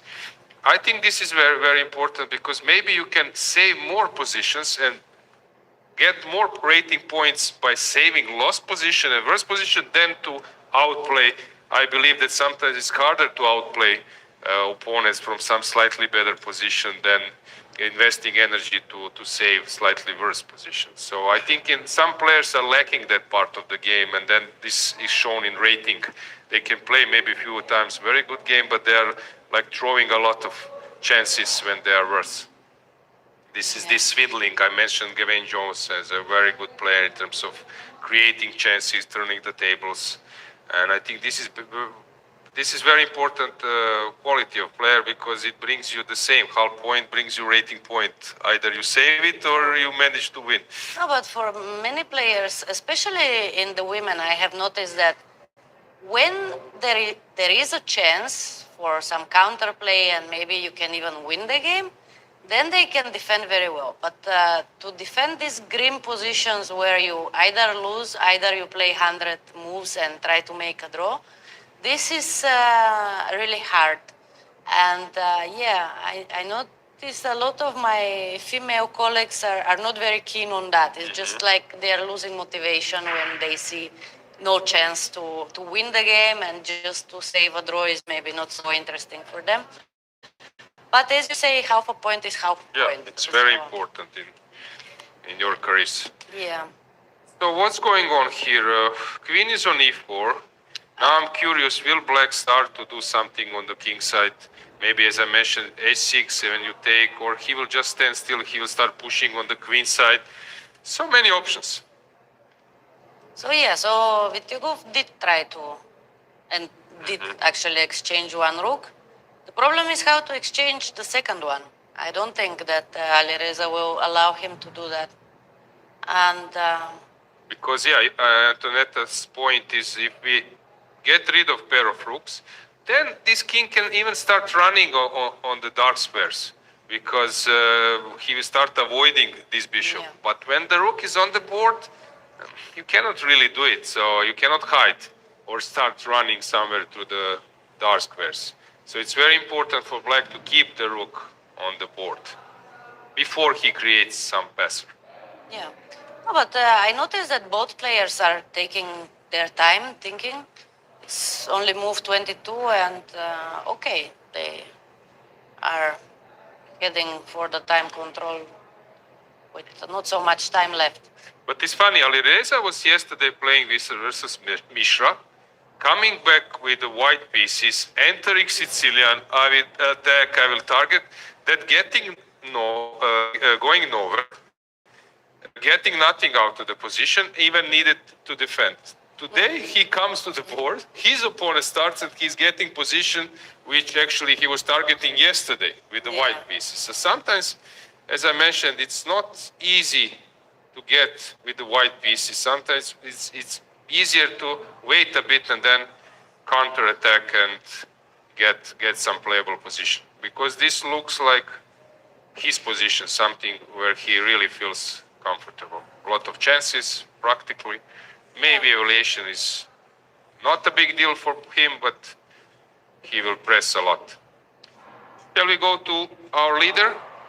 Let's see how Abdusattorov is doing. Sure. So we left around here maybe a few moves before Queen F8 was played. Bishop went to D3. We were expecting that he will go to F1 maybe, but D3 was also quite reasonable. Maybe he's keeping this square for his king at some point to run away if would be necessary. For me, it looks very hard to live with this bishop's X-ray, but some players are fine with that. Really looks terrible that this bishop on A7 is a monster. But okay, he actually doesn't mind.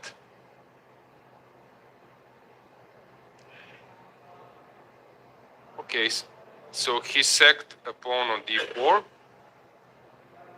But it was not taken, right? Yeah, what's the story behind?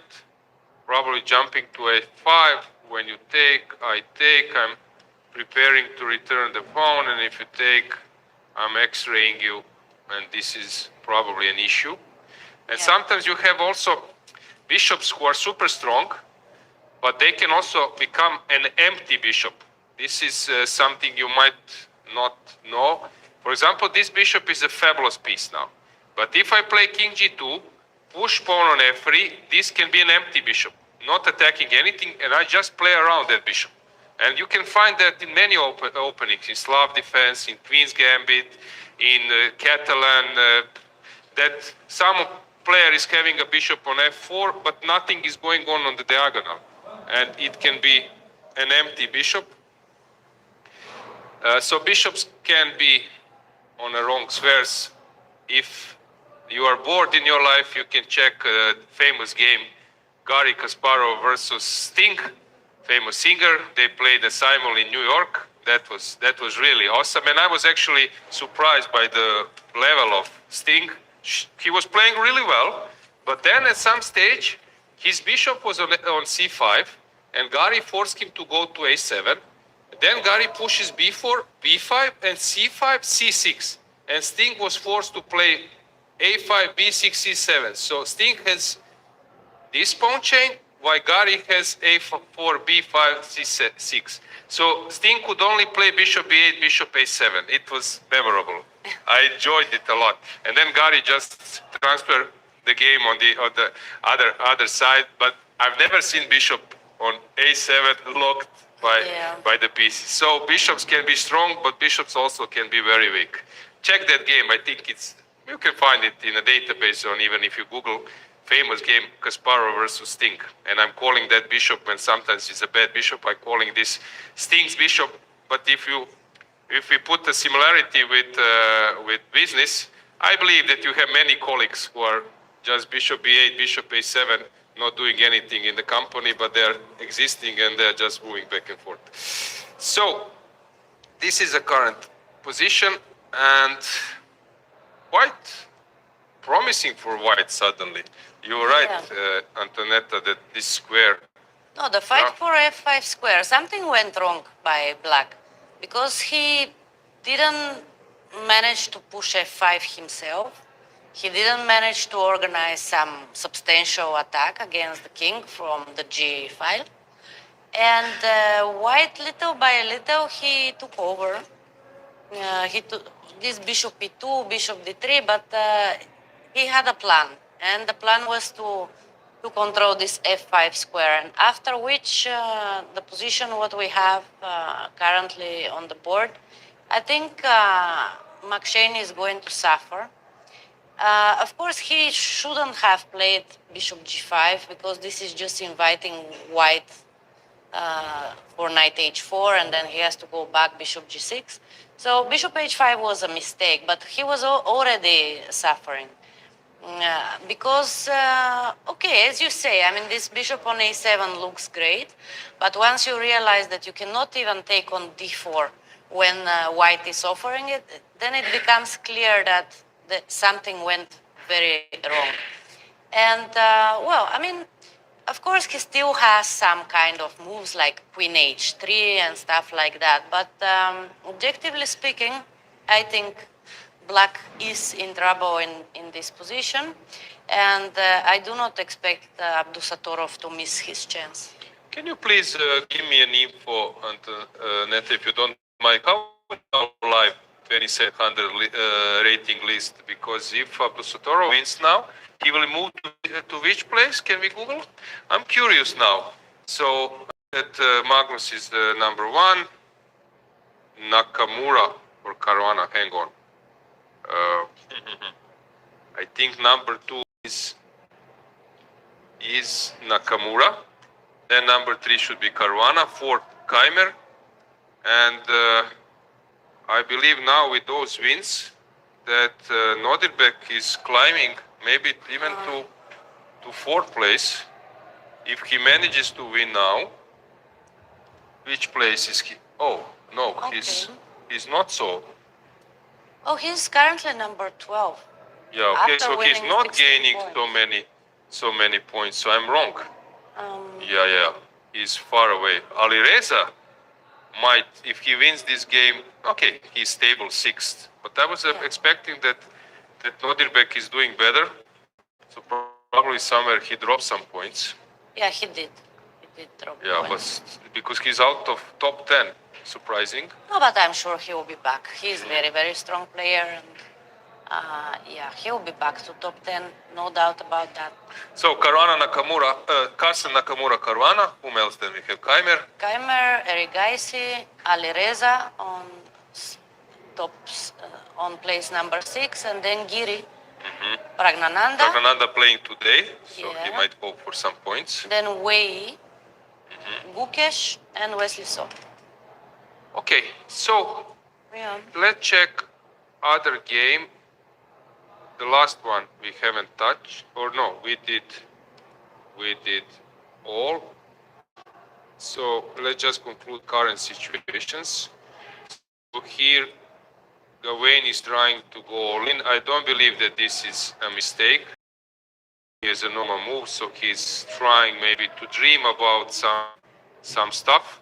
It will be very interesting, by the way, because now I think that Miki is aware that some clouds are coming. Knight go to f6. It's not so simple because White is preparing an attack. He will launch it for sure. Maybe even sometimes you just push the pawn. So it's obvious now where White wants to go. He wants to go to the queen side, king side, Yeah. and even sometimes rook e3, rook g3 stuff. I don't know. Engine is quite confident here, but I would be scared. I also quite like it for White, because if you can manage to push f4, f5, of course, Black is going to just resign most probably. And yeah, rook e3 and some rook lifts. I don't know where to put the other knight, d4, f5, or maybe just play king h2 and then maybe even try to push g4, g5. The problem for Black in these positions is that I don't see an active plan. So it seems that White has a lot of choice, and Black just has to wait to see if White is going to execute it correctly. And yeah, I think it's not an easy position, but if somebody can play it well, I suspect that it is Mickey Adams. So we shall see how he manages to neutralize White's activity here. Another test for Yeah. classy player. Probably there are not many ways. Now there is maybe one or two ways how to deal with, how to parry White's threats, while 5 moves ago so you need to dig it. Positions, normally you need to go something like queen c8 and then bishop f5. But here the queen is already on b6, so you need to lose a lot of time. I don't know if you have the time to go back queen d8, queen c8. And I don't see another way to just play bishop f5. Because if you manage to do that, then you'll be fine. But it's not so easy. Let's say knight g6 and knight e7 maybe, but White can then prevent by just playing g4 or something. So it is not easy at all, and I don't see how you open the position from the other side to have a counterplay. Because you cannot push a4, you cannot push c5. And I don't see also how you can exchange some light pieces. Because that might ease your task to defend this position. Yeah, I just want to add that if white goes something like queen c1, this looks quite scary. So I'm controlling this square. Never mind what engines say, because suddenly you see some options of targeting. So engine will immediately say it's not an issue, but as a human you start digging. Is this sacrifice coming or not? So plenty options for white. No, but black's queen, I think, should go back at some point because you need to have some defenders, and it's very, very important, as I said, to put this bishop on f5. And yeah, I think Gawain playing very well till now. Yeah, let's check Mishra. As I said, either it will be a draw, dead draw, or white will find some way to keep the position. Okay, so they followed your advice to allow c4. I was saying that this might be tricky later, but maybe it's not. Well, that depends, I guess. Yeah, but now this knight came to d6. Actually, this is what I've mentioned, that usually in this kind of position you should transfer your knight to d6 because it's perfectly placed. Controlling e4, also protecting f5, getting ready to jump on that, protecting b7, very good square. And also not easy for white to push e4, right? Because I can also, I mean, if you go f3, knight d2, I can go f5. And maybe I push my king to c6 and then go rook g8 and try to create something there. Because it is not easy for white to really attack any of these weak pawns. Okay, I gave some kind of prediction that either we will have a complete equalization. It looks now to me that we are getting in that direction, or white will have a considerable advantage. But now different question. Can black start playing for a win? If you push f3, then maybe, because I can start attacking the g-pawn. If you just stay with f2, g3, h4, I don't see how you can attack anything. Okay. So now just put the knight on d2, or knight a3, knight b5. Let's wait and see. We will see. Will white now wait, or he will try to exchange something, or he will still push for a win? But I believe that black is perfectly safe now and nothing to worry about. In the meantime, with Hugo still under pressure, so this is the current state of affair. Let's check open tournament. Let's see how Pragnananda is doing. Okay. So, first board, Pragnananda versus Gavrilescu. It seems that Pragnananda is pressing a bit, but take a look of the time management. It's still unclear. But when we left them, maybe we just go back a little bit to see what happened. Because when we left them, we quite liked the position for black, right? And then what f6, so he didn't want to go with some queenside activity with rook b8, yes, b4, something. maybe. So he went for f6. Okay. Which is also understandable try. But then b4 was played, not a simple move.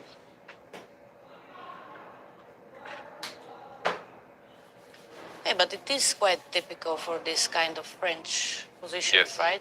Yes. That you stop the attack with b4, even though it's counterintuitive to push the pawn on your own castle, and then continue with attacking the opponent's king. But let's say that I now play. I'm not checking the engine. What if I go a5?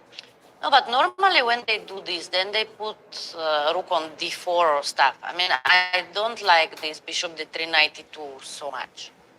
I mean, I guess there is defense against a5. I think that Pragnananda has something in mind. Maybe For some sure. fancy moves like knight d4 and a takes b4, knight c6. Yeah, and We cannot take because of those tricks. Is this something? Looks strange, but maybe. Of course, he's okay, a top very, level very player. He has his. some sharp Yeah. stuff. Also, I mean, instead of bishop h7, maybe you could go queen h3. Well, who calculates? I mean, before that, before knight takes b4, just here, queen h3. Yeah, this is a complete mess. No, of course, he's a top. No, but this Player, is he has an something in interesting mind. game. Again, I don't think that he needed to go for that because all this is very complicated. Let's see who calculated better. But normally, I think he had. But he's on 20 minutes somehow. It showed a little bit more before. Yeah, I think he spent all his time on 92. He spent 20 minutes, and of course, in lower levels than his, it happens very often. The more you think, when you think after more than 5 minutes, you just make a mistake. It happened to me a million times, of course. But sometimes even in higher level like Pragnananda, maybe he didn't make the best choice. Although I don't think that it's so bad, but maybe he just lost his advantage with 92. We shall Yeah, see. I'm not sure, but as I said, he's a top level player. Sometimes I have a feeling that they went wrong and then comes something fabulously and they just win in style No, because they are not playing versus computer.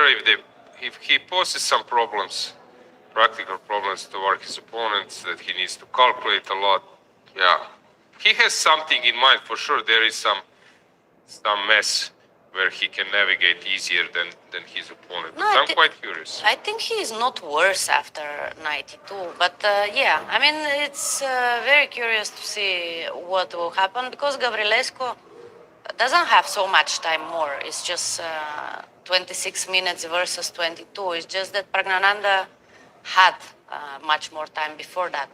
But yeah, let's see who calculate better in this position. And Okay, we will leave you maybe with this position. We can make some break and then we will catch time trouble. sure. So I think now that players will think a little bit more and then they will go into that fast mode, fast pace at the time trouble or just right before. So coming back soon.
Atrás mucho más cuidado, digamos, no hay sabe ni caso.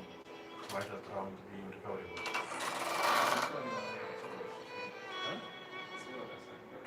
Vaikka ei ole aktiivisesti, mutta asiassa on mieluummin silloin jollain just det här.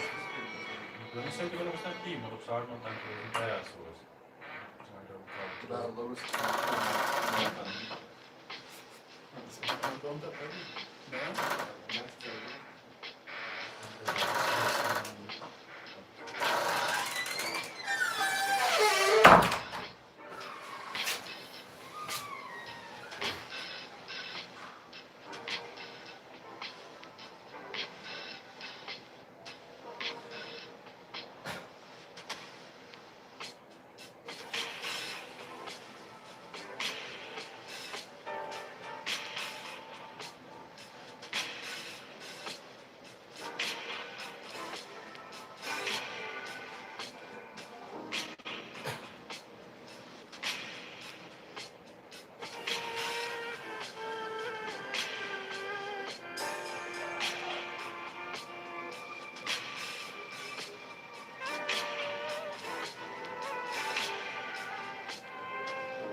So we are back at the right moment because it seems that in Pragnananda's game versus Gavrilescu, things are going differently than we expected, Antonetta.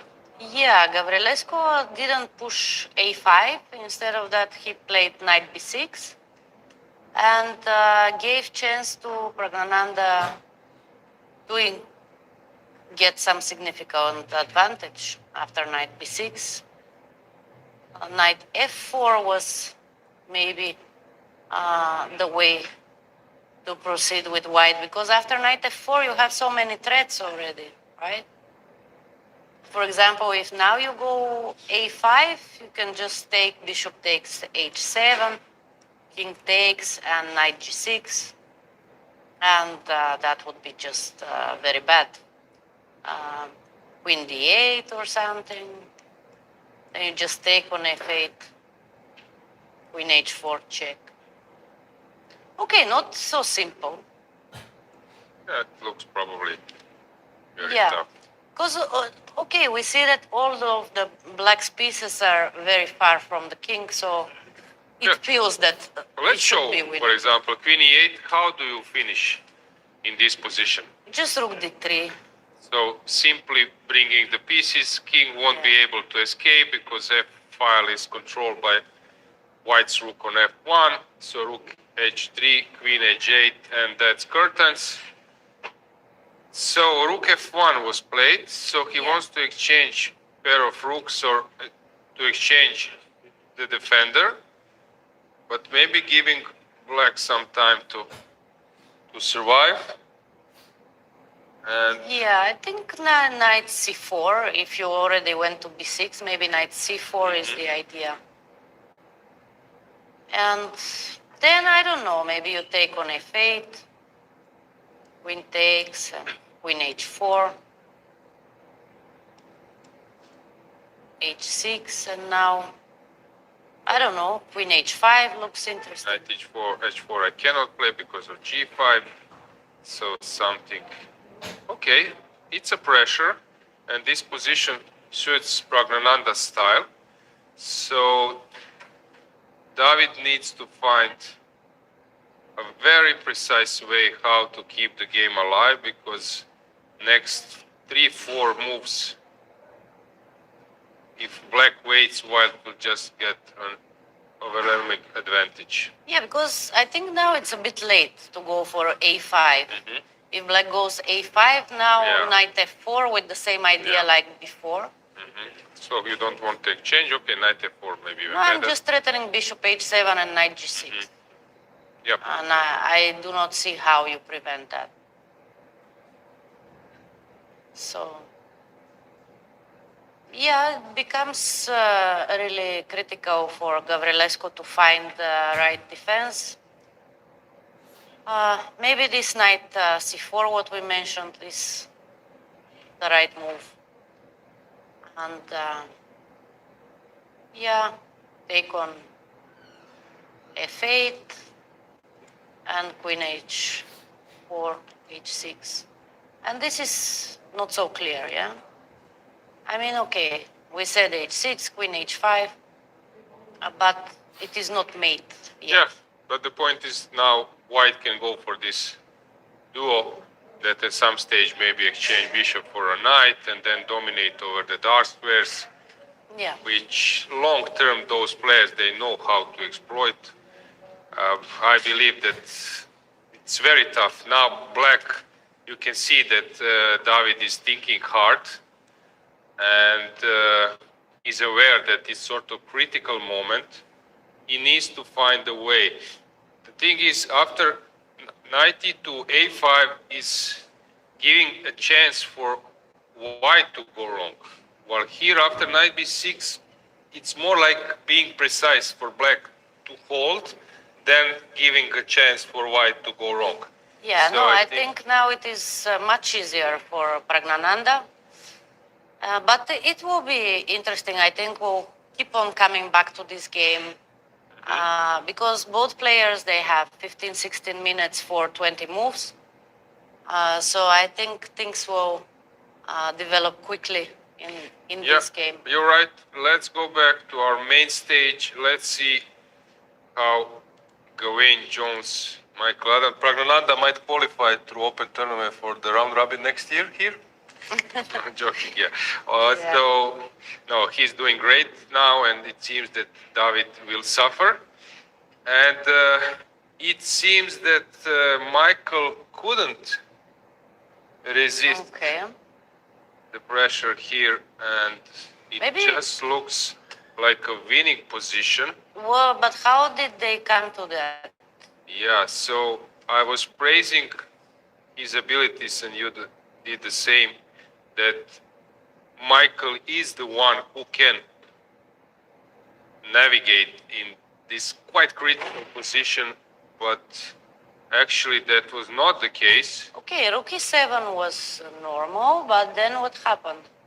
c4, knight g6. You cannot take with f because I'm collecting the knight. So now there is something super subtle. Let me try to dig. So I can take with the rook, right? Yeah. So he took with the bishop. And now the main point is, when you take with the bishop, I go queen c3, you go f6. There should be some tactics, probably connected with knight takes f6. Let's G check. takes and queen takes. While in other scenario, you can go bishop f7. So maybe this is the case. If I take here, rook takes, bishop takes, queen c3, creating a threat. You go f6, I sack, you take, I take, and you go bishop f7, holding everything together. So that was missed, but it's quite thematical, so I'm a bit surprised that Miki didn't see that knight f6 is coming. No, I wonder, yeah, why didn't he take with the rook on e6? So he took on f6, I spotted the move, knight f6 was played, and then said the necessity, king h8, we can stay here because now it seems that white is just delivering a final blow. As I said, at his prime, 10 years, 15 years ago, even more, that would be a simple position for Michael Adams. He would navigate easily, but it's not. easy these days, because you also need to include that he's preparing for what? For 30 years. You're preparing each day when you're having a round and you're getting tired. So here, theory in the meantime even more developed. So you need to prepare just to be able to start the game, which for some players who are a little bit older, of course, it's quite tough. How about you? Are you fed up with preparing? Yeah, that's why I don't play so much classical chess lately, although I did play the European teams, of course. We had to defend our title with the Bulgarian team.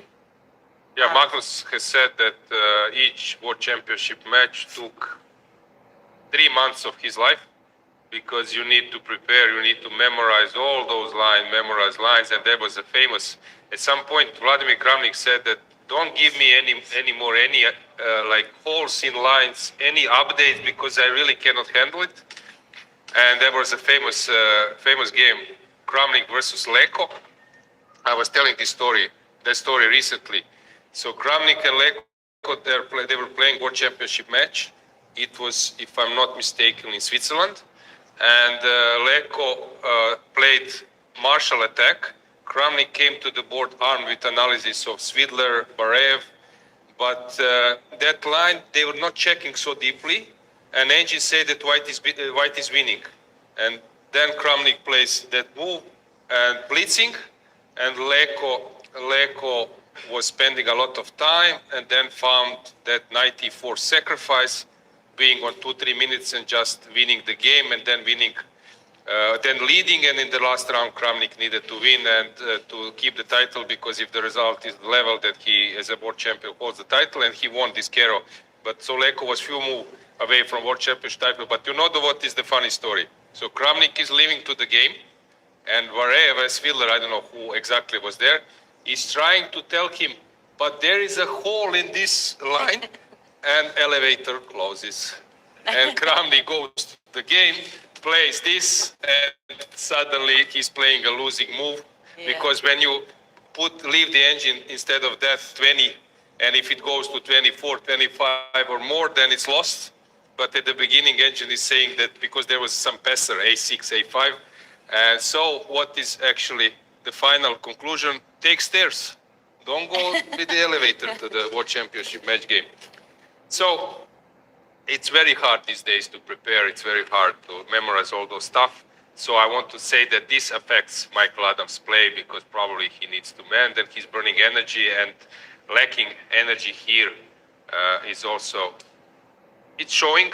But kudos to Gawain, like being -3, not winning a single game. No, but today he played very well. Very well, very well. Nice So big kudos to him. Okay, the game is still not over. Sure, So let's but see. it seems that White should be completely winning.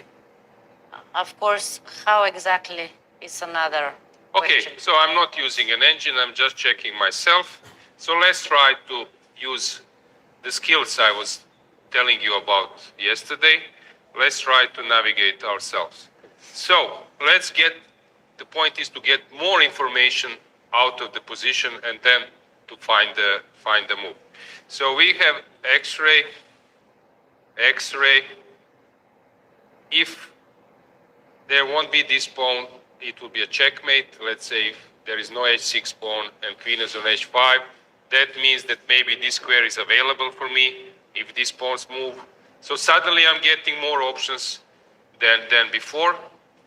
So regarding defenders, this is some kind of defender. Same here. So maybe we can exchange some defender. We can maybe double.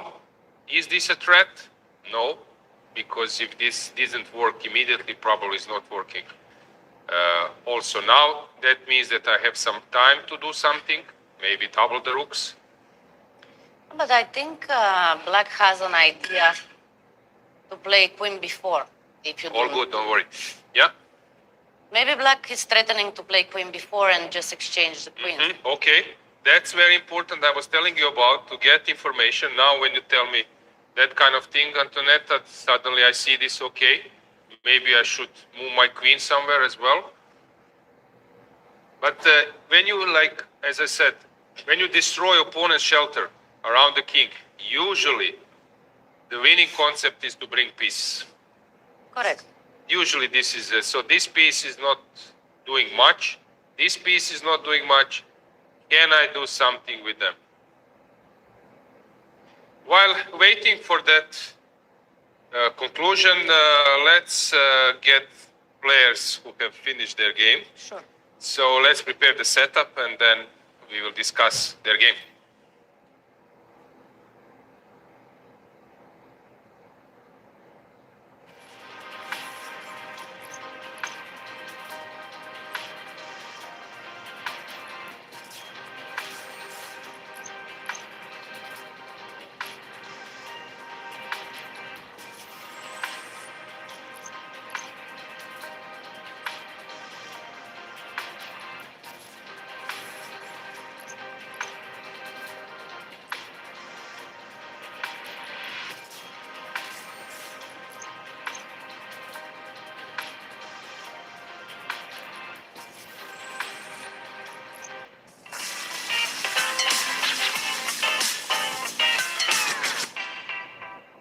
So, as I mentioned, one game has finished in a draw. Welcome. Let's check the game. Maybe, Pavel, you can start with some remarks, comments from your side. Okay. Till some point it was my preparation. After move bishop d3, I don't remember exactly. So I just I started to think quite. I spent a lot of time and. Just one question. How Yeah. tough is to play this line with the black pieces? Because some players are afraid to play it, some players resist to play it. Well, nowadays you have clear conclusion with engine. So basically it should be draw, but of course it's playable. It's not like a dead game, yeah? We had So- this game of Donchenko versus Yakuboev when Yakuboev needed to make a draw at the quarterfinal, Yes, but it yes. was not so simple. Okay, it was not so simple for white, as I remember mostly. So basically it's double-edged. And normally I remember some lines. It could end in some draw, like 4 against 4, for instance. Some end games, but what happened, it was actually interesting. It was, of course, not a dead draw, but it was interesting because I think I had some chances, but it was, of course, quite double-edged. We can say for white as well that white had quite a lot of trumps as usual. So it was really double-edged in game after all. Abi, your opinion regarding the game? Yeah, I mean, this sending I didn't really fear too much as white because there was also this, on the topic of some good games, there was one game I believe from a few years ago, it was Magnus versus Kramnik. In that game, I don't think Kramnik played the opening too well, and like white got his knight to, like one knight was in h4, the other knight went to e2, g3, f5, and it was like a really wonderful game from that side, and that was kind of like one of my inspirations to play this line out. I remember that until like some certain point. Of course, engine shows some 0-10, 0-20, but I thought maybe this would be a bit more pleasant for white to play, and therefore I just decided to try Okay, this. so let's discuss it a bit. Yes, basically it's this is what's supposed to be one of the main lines nowadays. Although I'm not sure there are many games yet, but there are some important games like Sarana played, as far as I remember. And then basically it's the most principled line because white actually wants to conquer on the king side. And then I'm starting just immediately to play on the queen side. So it's a very principled way to play in general. Pavel, how do you analyze this line? A lot of it computers trying also to play some blitz, practical training to see are you holding it or how it goes. Okay, sometimes I play, but not in this position. Yeah, so basically bishop b4, white has a lot of options. King d2, rook c1, a3 looks principled, yeah. Have you tried to play some training blitz games with this line? No? Not yet so far. I remember this rook c1. I'm not, maybe by transposition like rook c1, let's say black goes a5. This is the Sarana game that Pavel was mentioning. Like it was, I think in vacancy, it was Arjun versus Sarana, and basically he didn't get anywhere, and therefore I thought, like in my preparation, that maybe this a3 is a better try because these structures. Also, there are some important points like bishop takes c3, b takes c3, b5. It's very important for me to play a4 here, because otherwise, if black gets one more move to play knight b6, he just locks down the entire queen side. Then he goes a5, a4, and it's a lot more dead than I'd like it to be.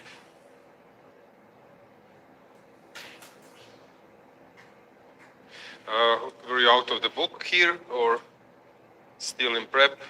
I sort of knew the ideas. I didn't really recall too many moves though, but this idea of king d2, bishop d3, I remember it's supposed to be a bit better for white. Pavel, you? Yeah, so my main line is bishop e2, not bishop d3. Bishop d3, I don't remember exactly. Maybe I have something, but yeah, this is okay, not possible to recollect everything. And bishop d3, okay, I have a lot of options, but I think I played reasonable. Looks principled. Rook a2 also looks like a good try to make the game going. Yeah, because the issue here is knight g6, h6, rook a1. If it fails to rook b2 check, king e1, rook b3. Okay, I mean, Engine can show. So basically, it's the main idea here, how to defend. Yeah. Like Engine shows 0-40, but I don't think these positions after rook a5, rook a5, rook a5, rook c3 are like. Yeah, we can anywhere. turn off Yeah. that guy. Just let's Yeah, be inspired with your comments. So after rook g8, you did rook a2. Rook c1 is not an option, right? Probably. Rook c1, I wasn't sure, because another thing is I didn't want to commit the rook on Yes, at rook some on point, h1 because at some point I wanted to take on until d3 already. yes, and in some variations even rook e1 and e4 is an idea. So I didn't want to commit this rook, and I thought the rook has to go to a2 because in some position black will play knight b6. So this way, if this one move is forced, it should keep some flexibility. Okay, so you took Pavel. Yeah. Rook b5. Yes, looks like a good setup for me. A third position is equal, but also playable. Yeah.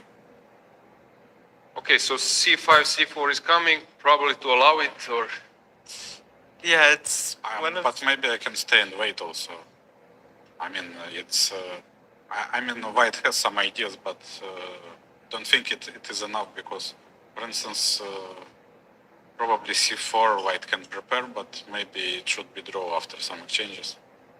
I mean, yeah, but in the same time, I didn't see the reason why not, to play more actively. Yeah, so I played To knight. refuse, yeah. So this knight f3, knight d2 is because I thought this knight b6, c4 was always one of the ideas. So I thought, okay, I can bring this knight back, and it helps prepare, let's say, both these c4 and e4 advances. So sometime I have some idea c4, a4, and rook b3 here. Of course, it might be very checking, dangerous. and then Might be knight very dangerous, so White has to react. There was also this was actually a very critical moment. At first, I thought c5 was actually impossible because of dc5, rook c5, knight b3, rook b5, knight d4, rook c5, and rook b1. And I thought, okay, I get control to b file, and this looks optically quite nice for white. But the issue was that after dc5, black is not forced to knight play. d7, Yeah, knight of course. d7 was quite annoying because c6 he has knight e5 check, and he takes back the pawn. And I felt like if I allow this, it will be a bit. I think it's also equality, but Yeah. I'm very safe there, I guess. Yeah, so basically rook b1, it is principled, I guess, but it's became double-edged again, because then I have a very strong structure on the king side, and now it is about. I mean, if I will be able to consolidate like knight d6, king c6, I think it's just better for black. So the question is how. I think it's not possible, unfortunately.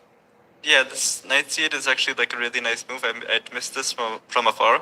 At first, I was expecting black to, let's say, go king d6 here. And I can go, let's say, rook b2, king c6, knight a3. And now, okay, you make some waiting move, I don't know, h6, rook b5. And now black goes knight d7. And I thought this kind of position would be kind of... This is very dangerous for But yeah, this is what I was... because somewhere I can e4 find... Yeah, all e4. the time e4 is coming here. Yeah, I was saying this in commentary that the c4 is very tempting, but sometimes if e4 happens, that can be also an issue, but it never can happen, right?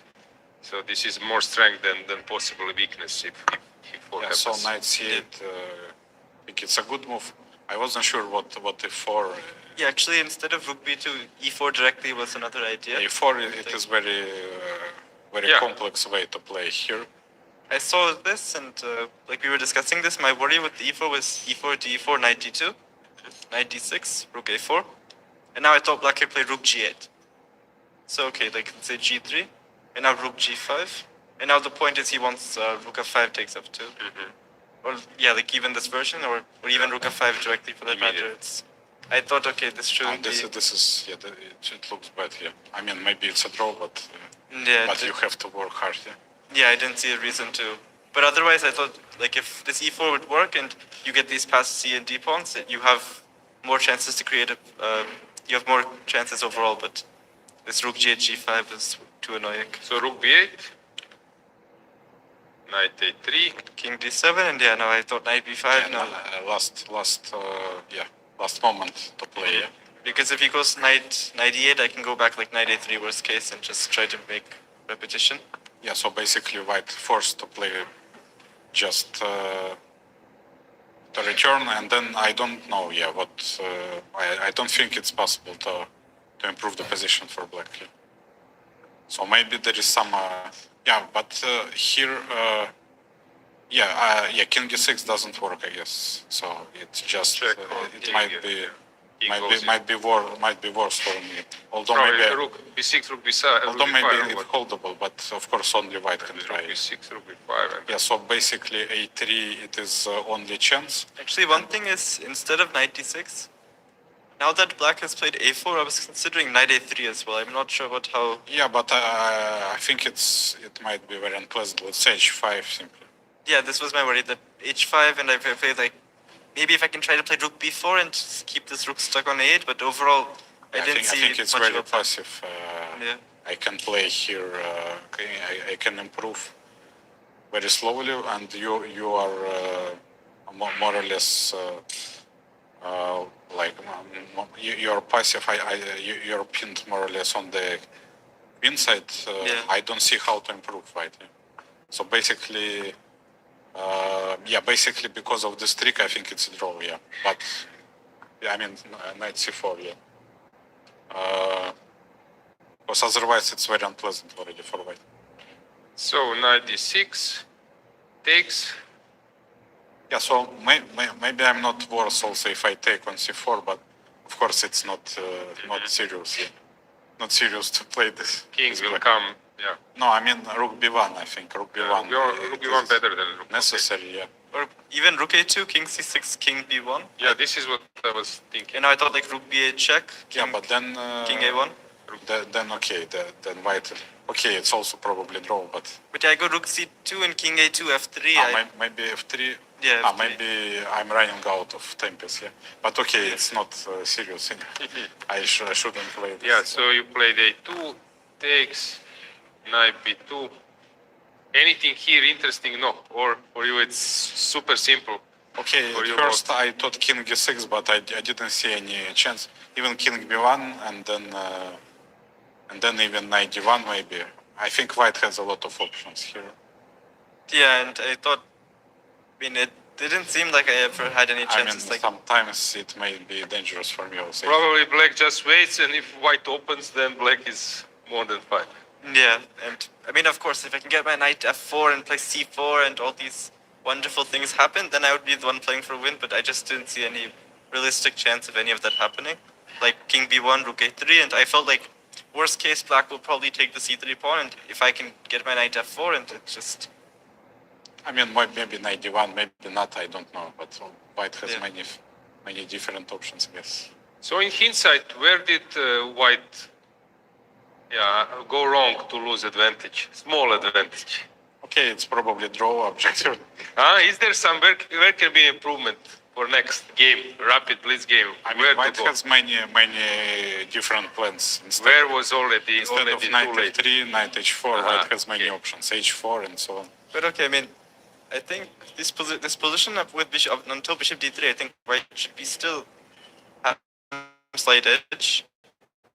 So something a little bit after this, not sure entirely where though. So let's say b8, rook a2, bishop d3. I'm not checking with. Yeah, sure. I was checking with engine in terms of engine bar, but I was not checking options. Give some plus. Yeah, but Yeah, it but- depends which engine Yeah, because yes. because let's say maybe I don't know 6-7 years ago it was considered like just very unpleasant and that's it. Like back in time it was 0.5 evaluation, yes, but yes. things were changed and yeah. Okay, since there are knights on the board, still there can be some potential, but you're right. Probably just giving 0.40 till some time, and then it's getting equal. Yeah, but it depends what is the plan because Yes. I mean I have a clear plan and for white has to white has to invent something. I don't. I mean, for me it's clear. I just improving my pieces, and a4 maybe knight c4, and then white has to invent. I don't know. Okay, fair enough. So thanks for joining. We will now check other games to see because it seems. Were you following a bit? It seems that Gawain is winning, and also that what's going on here. Since Too many pawns, right? last time I checked, it was like obstacle bishops. This is interesting. So just extra pawn, right? Yeah, this is an extra pawn. This this is your game. This one looks Alireza's game looks much better or winning, but I don't know. Yeah, of course. Like, Looks winning for black, right? Yes, yeah, yes. And here, as I said, it looked, that's a nice move. CD4, he wants knight d5. yeah. Okay, so some decisive games, but your draw was also interesting enough. Yeah, thanks for joining, and yeah, good luck in the live. Thank you.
Gawain.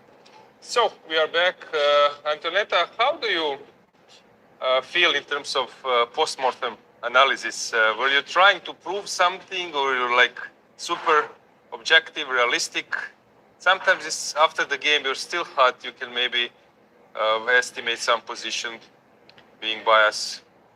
Well, I'm not sure I'm trying to prove something. Just I tend to be a bit optimistic, not like other players that I know that they always claim that they were winning and so on. But yeah, I mean, I'm normally quite honest in the post mortems.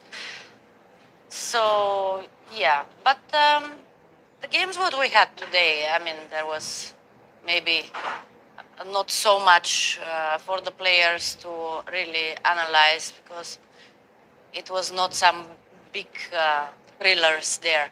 But I'll be more interested for the other 3 games which we have left because I must tell you that Gawain have missed the chance to win the game. Really? And it looks fairly even now. So if you want, Yeah, let's check. I just wanted to add that, for example, after a tough game, and if people started to ask me about some moves, I'm for like 20 minutes I'm sort of confused, and then I'm throwing some mistakes, and my opponent is is there are some players who cannot immediately analyze after the game. You need some time. I was that kind of person. No, for me, if it was very complicated game and okay, I tend to go into time troubles, then very often I didn't remember what I was Yes. thinking during the Exactly, game. exactly. So when they asked me to analyze, I Yes. start thinking again because Yes. I just don't remember Yes, what I was exactly, calculating. exactly, exactly. Okay, so you said that there was chance missed. Yeah. So we left around here. Yes, and we were very confident that Gawain should be winning. But then he played this knight h5, which was also my first idea. Looking very normal, you're threatening rook e6 and so on, and he just missed queen b4. You mentioned as a possible defense. Yeah, this is something we were talking about, that it's very important to get information out of the position. So if you don't see and you don't get opponent's threat or opponent's intention, then your move might be wrong. So here, No, but what it- was the right? 95 or what was the right? No, but but not easy at all.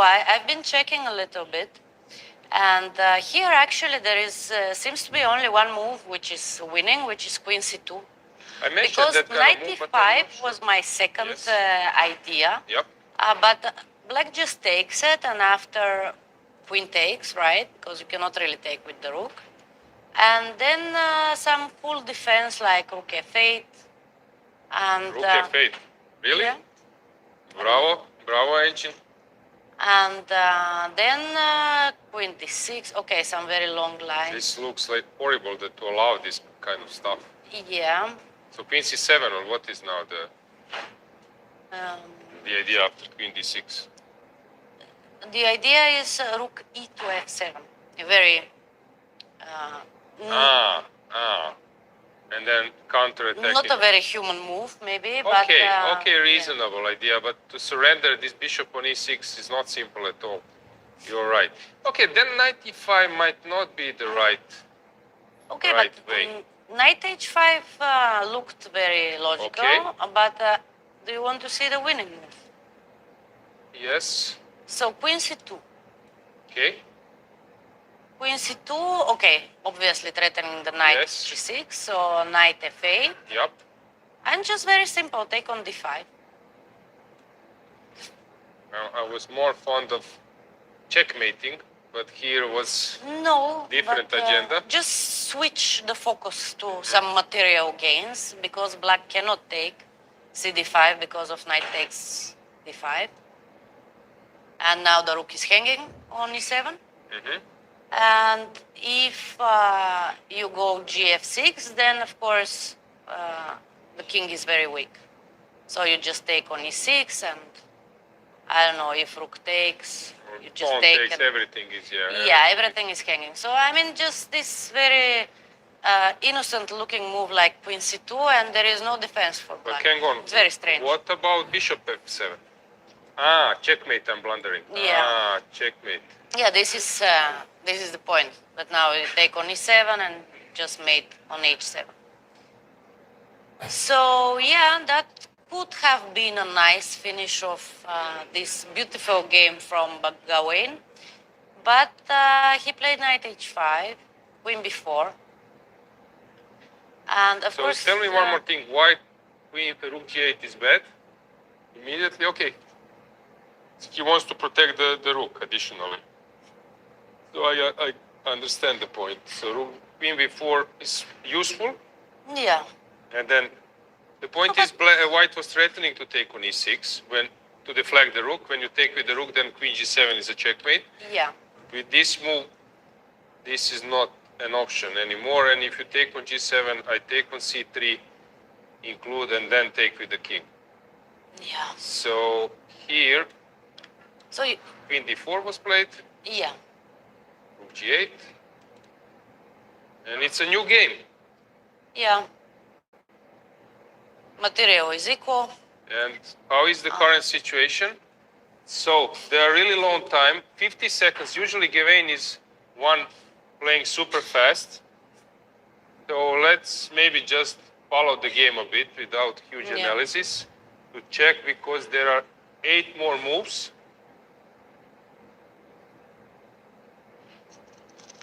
No, maybe, we can just mention one interesting line a few moves ago that, okay, I cannot move anything on my computer, but maybe we just go back a few moves. Okay, let's bring the So after knight takes h4 and queen takes and rook e to e8, there was an interesting line with knight f6. Coming back. Uh, It's coming back home, right? People here, they understand this. Yeah, So- that would be a disaster to take on f6. But how could black defend after knight f6? Hang on. The pin e7 or what? Yes, queen e7. And now I take on e6, and queen takes, and knight g8, and it's draw again. Okay, let's go back to the position. Let's see what's going on. Since Gawain is really long time. He's a great blitz player, but I haven't seen him for a while in time trouble. So this is a new experience for me. Yeah. Now also it's probably a psychological issue. If that would be a first round game, because here, losses, they tend to hurt. After 3 losses, it's not so easy to be cool-headed. So another X-ray, queen is X-raying queen. Yeah. Luckily, it's protected. Without this A5 pawn, knight G6 would be counter X-raying.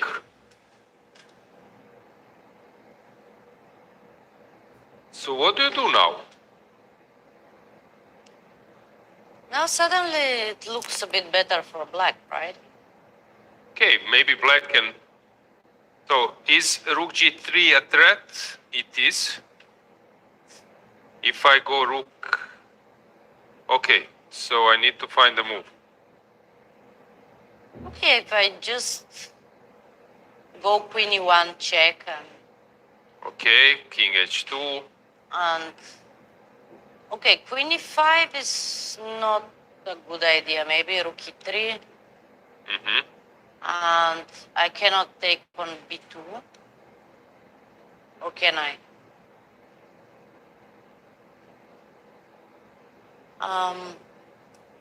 Yeah. I would love to go g5, but this h6 is hanging. So maybe it's time just to wait for a bit, because you're not threatening, Antonetta, you're not threatening rook g3 maybe because of queen e1. Yeah. Do I have some time just to go some king h7 or Or something? even king g8, maybe. I don't know which one is better. Yeah. Because you're not threatening it. Okay, king h7 was played. Really? Yeah. Yeah, and queen so- d4. Michael is thinking in that direction. Yeah. Queen g4, also a logical move from Gawain, because now some queen f5 can be threatened. Still not easy for both. And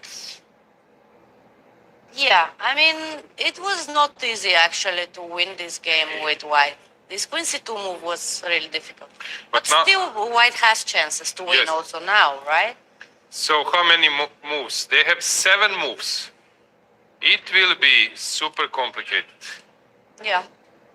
So bishop, queen f5 is a threat. How do you parry? Rook e5? Rook e5, yeah. Rook e5. Yeah, a normal move. And yeah, just to check other games. So we have Nikita with Hugo surviving versus Alireza. Okay. It looks to me that it looked really bad at some point. But Nikita, as I mentioned, has shown some class, and not many people could do it. You mentioned, Antonetta, this knight c5. That was an important step. He managed to stabilize. Knights need outpost, squares from where they cannot be kicked. And actually he's holding. Yeah. And we have Abdusattorov versus Luke McShane. So we were following where around here.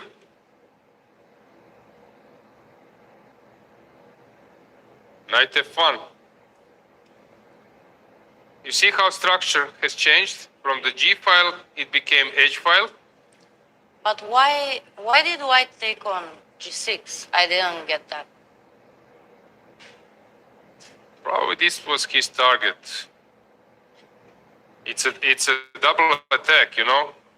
White material approach. Aha, because I thought that white could just go This knight is f5 instead of knight. double attack. He just want to collect. Okay. And actually that was quite materialistic approach. Maybe, but I think he gave some counterplay like this, right? Okay, but still healthy pawn up. Yeah. A pawn is a pawn. Yeah. Okay, bishop c6, very good. Because here black was maybe hoping to end up in some opposite colors bishops. Yeah. But now that won't happen.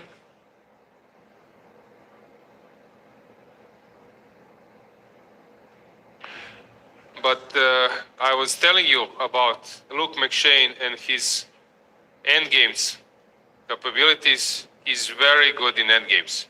So if someone can call this game, Luke would be high on my list. Okay. So let's see, is he capable of doing?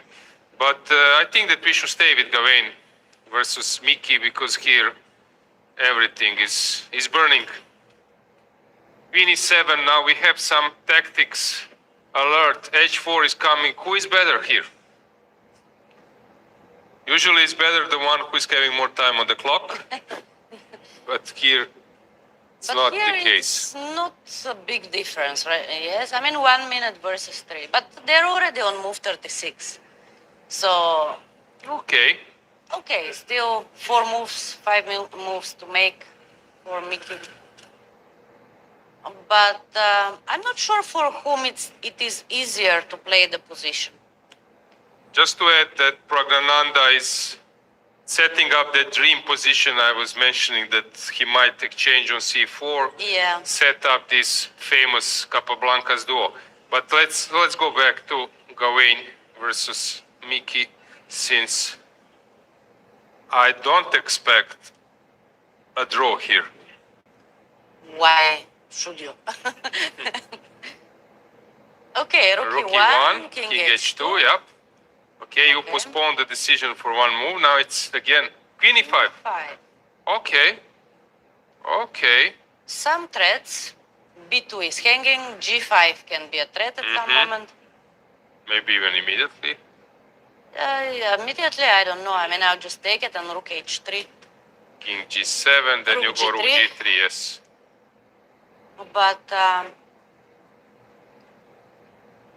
But since I'm also very materialistic when I play, I would say that black is just threatening to take on B2 maybe, no? Quite a tense moment. So, 1 minute, not many moves left, but it's very hard to grasp. It's not like kind of position when you can make some moves, being on an autopilot. Queen g3, Queen G3. Can I just defending take it? over the diagonal. You want to take? No, but knight D3, right? So I cannot take it. You can take, because there is a checkmate mode. Ah, no, sorry, my bad. My bad. Yeah, no, but Queen G3. Okay. I think it was a good move. Maybe Queen D7 was possible as well, but Queen G3 looks much safer, right? It's a good move, but now you don't have many threats because you want to play Rook G3. You want to place the rook here. Yeah. But what is Black's useful move? Some B5 or something? Is there a threat? Okay, Knight D3. Knight D3 might be a threat. So I really don't want to exchange queens. So maybe Rook E4. Rook E4 or Rook D1. But rook e4, okay, I just want to trick you. If you go knight d3, then I yeah. take on h4. Yeah, useful cheapos always Yeah. are more than welcome. Okay, in time trouble. Yeah. We like this. Setting up cheapos is always good. So, I don't know. What is the best move in this position? What you said, b5, right? I was just saying that if I wait, what's going on? Is it some kind of draw? You can take on g3, but then if I wait, d4 was just played. Okay, that's interesting. That's interesting. d4, and Engine is condemning this move, but I don't believe it. I don't see anything wrong with that. So I think that Miki is doing good. I think just Engine doesn't like to exchange queens as well. Yeah, And just knight d3 is maybe yeah. equalizing, because I think black was actually better before. Come. Hello, Malcolm. Come. I think that the engine sometimes gives something an X when it's not the best move. Yeah.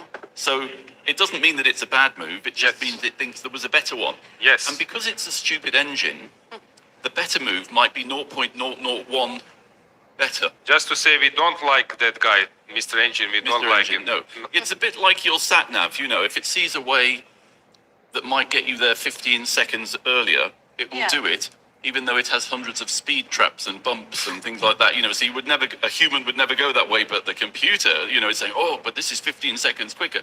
So it's a little bit like that. And you know that he completely condemned our chess heritage, because I was playing h5 in some King's Indian. Okay, we have a draw, right? Okay, this is. Oh, they would really draw, okay. Yep. Well, I will leave you and get them to the post-mortem now. Yeah. That would be useful. Thanks, Malcolm. So I was playing blitz, and then I played this h5, which is completely normal move in King's Indian, played by Bobby Fischer and everyone. And Engine said it's a mistake, and I was so angry that I didn't want to look anymore the game, because come on, how can you condemn h5 with the idea of knight f7, knight f7, knight g5 in King's Indian, played by Bobby Fischer, played by all those great players, and suddenly he just completely brushed this history, 40 moves of excellence. So We have another draw in the Alireza made a draw versus Vityugov. Yeah. So it was promising position. Yesterday it was a bit tough for Alireza to come up with something, but today I think that he can regret not posing more problems to Vityugov, which takes us to the guy who is not making draws, obviously. That's Nodirbek. Yeah. I'm wondering where Alireza lost his advantage, because Yeah, maybe it was looking- maybe he Yeah, can join us. Okay, Yeah. good. Yeah, let's prepare the setup for Alireza. Mm-hmm.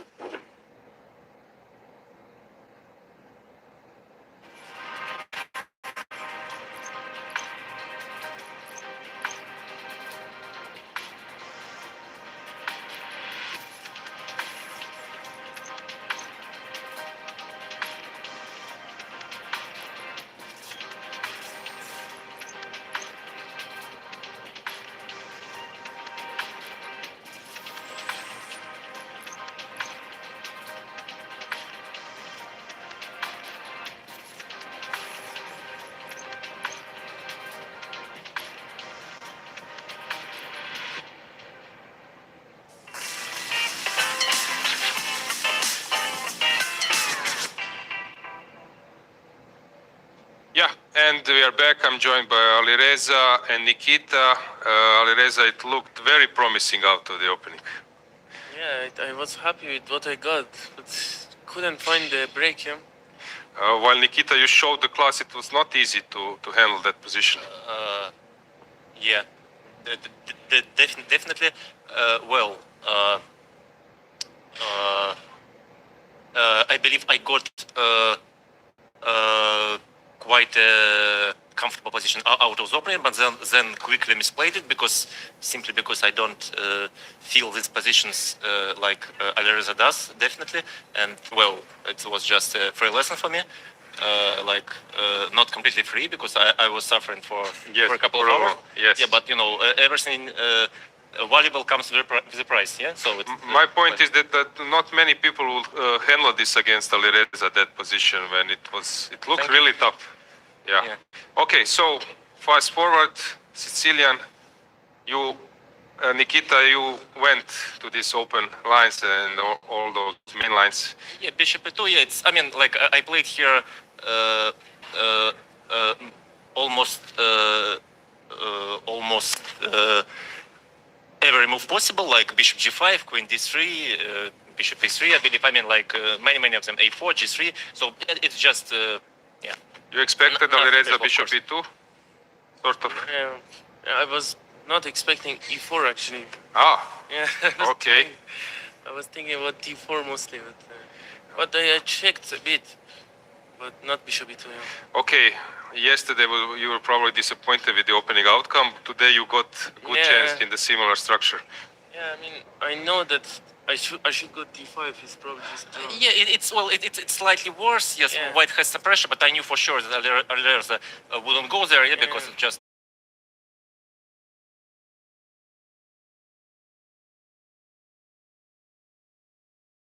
Yeah, still White has some optical pressure, I would say. Yeah. Yeah. Yeah, of course it's Okay, so you went for rook c8, C8, castles, 95.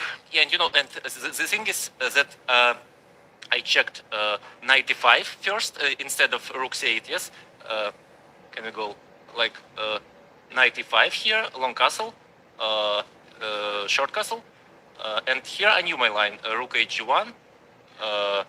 There were even games here, b5, g4, no, B5, b5. Ah, sorry.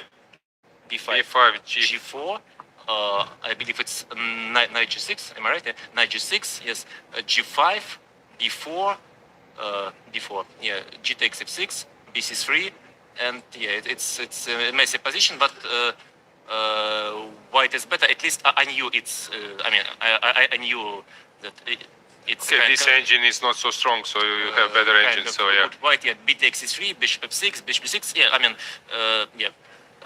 Quite a complex position, but at least here I would be in the book. Yeah, but perhaps this Rook c8. rook c8, yes, it makes a lot of difference. Yeah, I should be doing something else. Yeah, I mean, like castle. Yeah, what I was doing looked sound, but then I ended up in just Everything went wrong. Yeah, g4, knight c4. Yeah. here, maybe Yeah, queen yeah. e1. I was Yeah. commenting this. I was Maybe it's thinking a queen d4 actually, queen d4. Yeah, it was. and then g5. Like knight d7, g5, and black's position is very sad actually. h4, h5. Yeah. This is about this feeling, right? Yeah, exactly. No, exactly. because more important is to after queen d4, b4, knight d4. Like after queen d4, b4, knight d5 is wins. Knight takes, pawn takes, bishop f6, queen e4. It's not made. Nothing here. Doesn't work, yeah? So queen e1. Also queen e1, yeah. Yeah. So- And if queen c7, so something like, or not, I don't know, G5 Knight d4 or- or g5. just g5, yeah? 97, how about is it? Just here, bishop c4, of course. Or knight d4. Yeah. No, bishop to x4 was such a soft decision, yeah? I mean, like, So you took on c4, and then after it looks like black is just getting to that position, almost forcing. well, because my first intention was queen e2 here. Uh-huh. Here. Could just take him and Like queen e2, yes. d5. Take on c3, right? Or yeah. Rook c3, yes. Here I think it's Queen relatively A8. okay for me. Yeah, I mean it's playable, yeah, but it's better than in the game. Yeah, Yeah. because at least here I'm exchange up. Yeah, I wasn't sure about before here. Before maybe just bad. Yeah, g5. I thought yeah g5. B takes, g takes. Yeah, This, but, yeah, I probably was thinking knight h5. knight h5, but then I have knight d5. Do I? Knight d5. Oh, I missed knight d5. Ah, yeah, your day is good, yeah. I missed knight d5. And bishop d5, rook d5. Rook d5, yeah. And knight d4, queen c4. Queen c4, I'm on time, yeah. Knight d5, and Oh, it's also not so simple to evaluate this, huh? Yeah, black is fine. Black is fine. yeah, after bishop takes c4, black is definitely fine, yeah. So you played, how was it, g5, knight e4? So why didn't you take on d6? This was a question here. Yeah, I thought... Why g5? Okay, takes probably. Takes, Takes Yeah, take. same, I thought. instead of this No, g. it's 26, Rook d6. 94. It's not the same. Oh, okay, it's much better version, yes? Oh, I thought I keep was the reading queen. about it. Yes, so, and here I can play at least g5, yeah? At least, and transpose but into... the point is that yeah, I could keep the queens in the... Oh, yes, and how here you cannot. I was thinking that you might go queen c8 is possible. I was thinking, is that an idea? Keep the queen in the game. In the game. So in the game you played. All right. So it was g5, takes, bishop d6. Ah, bishop G... Okay, bishop f5 is good. Thanks. It was good. You played all the best, sort of. Rook e8 is fine. Thanks. Is it queen g4? Queen g4. Queen c4?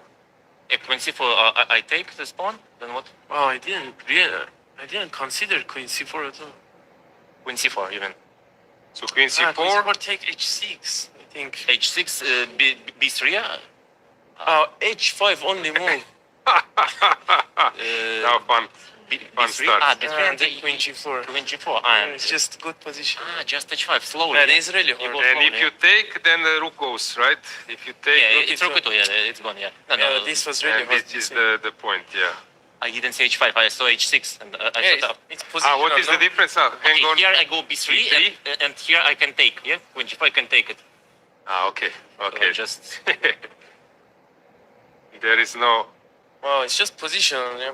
It's not easy, this. So knight c5, queen c6 is already, everything is gone, yeah? Queen c4 is a big difference. Probably queen c6 also is slight plus. Yeah, but a5. Now, vice position is easier to play, I think, well, practically. I'm not sure about that, actually. I have to go before, yeah? Yeah. Now by king is not, like, it's not safe. A5 and queen d5 doesn't work, yeah? Queen d5 just queen g6, and Yeah. so I have to go here, g6, h4. So taking on b4 is good, or? Yeah, it's decent. Yes, it must, I believe. Anyway, it comes down to that. Okay, so it's not possible to avoid it. Okay, g6. g6, Yeah, h4. h4, h5. Queen f3, king b2. Did you consider queen c7 instead of queen h3? I wasn't sure about Yeah, I considered queen Just c7. one question: if I go h5 here, and I don't want to push g6, Here I will take. you take? And then. No. I can't afford. Okay. So I cannot play. Yeah. I need to go g6 first. h4, I saw queen c7, but I wasn't sure about queen c7 because here. yeah, queen d4, yeah. Queen d4, then I thought queen cannot be. What was it? Rook 8, King b2. in b2, then queen a7. Okay. Queen c3. I mean, yeah, probably it's okay for me, yeah. But well, Not simple move, but probably it's good. Because It's actually because you should just put your pieces in dark square. yeah. But now white cannot move, right? You cannot move the queen. Okay, but queen I b3. I cannot Yes, do anything. Yeah. It's draw It's just a draw. you told Suksang, yeah. So So you played. queen f3, yeah. Queen b2, h5. Very good move, yeah. Do I have to take? I do, yeah. Yes. Yeah, because otherwise I'm just in big trouble, yeah. Like Yeah. Some what endgame then? Okay. You Okay, took. take. Queen c3. Well, I didn't like it, but well, what else? Yeah, I mean, because at least in this endgame, I had some the direction to play. Yeah, I mean, I'm trying to be active and well, hoping that it would be enough. But it yeah. looked But I don't know, this dangerous, but it's This dangerous. evaluation doesn't make any sense. It's Yeah. either winning or Yeah, not. but it looks very dangerous now with white, huh? It No, does- you're not. No, it does, of course, but still, I am, well, I also have some ideas, yeah, against this b5 pawn. Yes. So, what It's I also scary for black. King goes b3, c4. King h5, yes. knight b3. Yeah, King, I wasn't sure about that. Well, it could have worked, but like Take some rook b5, b5, yes, yes. and, of course. Start Bishop d3, yeah. start pushing What? right, so you. Bishop d3. No, bishop d3. It can't be true. No, I can't believe it. f5. Rook b7. Yeah, let's go rook b7. Rook b7. Yeah. Okay, this engine is not good, probably, but maybe it's still You should good be enough. so precise with black here. It's crazy. I don't Why know. is he giving checks? What is okay? Wants to have? No, He these wants checks to are no checks are not okay. King g4. Let's say you push. Which one? You push c4. d4 No, check made sense, but here, huh? Yeah. Okay, king. Where?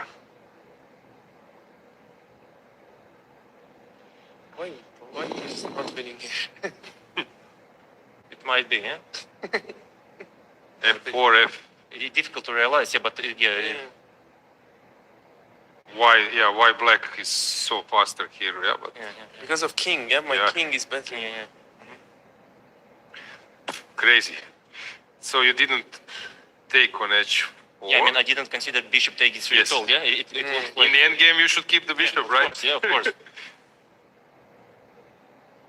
So rook b8.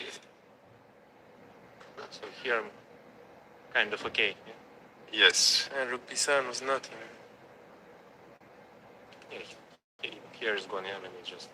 It's a draw. So only this position we can Yeah, just bishop recheck d3. once again. So king h4, probably rook b5, right? Yeah, There's rook nothing b5. else. Okay. Now this crazy bishop It's only d3 move. It's only move. and king d3. And f5. F5, yeah. is it a difference? g5, f5, so huge difference. Oh, f5 G5. makes more sense. Yes, of course. It's a 5. Prague as well later. Okay, great.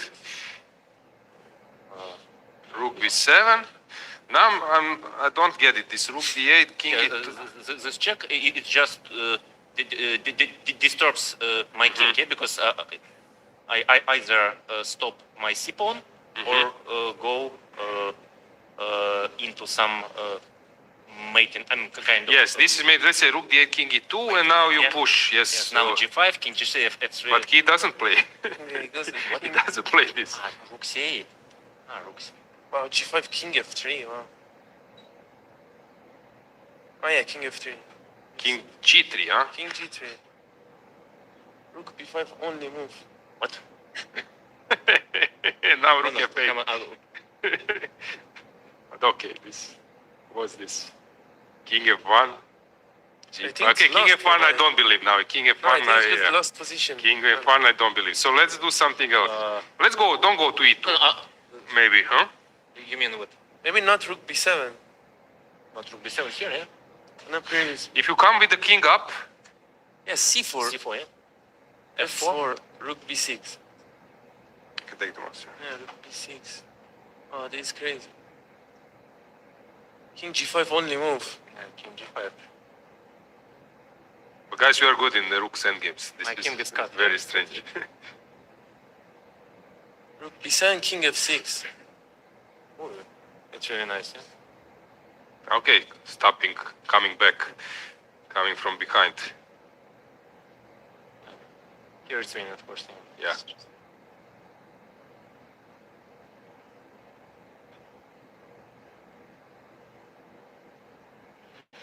No, I think we should have a better engine, a bit better engine to give Yeah. you like final conclusion, because this one is not giving you immediately I think I the have concept. feeling Maybe it's- maybe it's it's just lost. winning, yeah. Yes, maybe it's lost, but this Yeah, one I is think not it's giving you Yeah, that final outcome. yeah, crazy.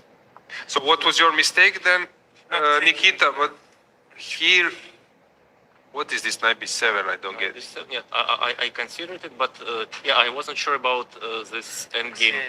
Yeah, rook c8, rook c5.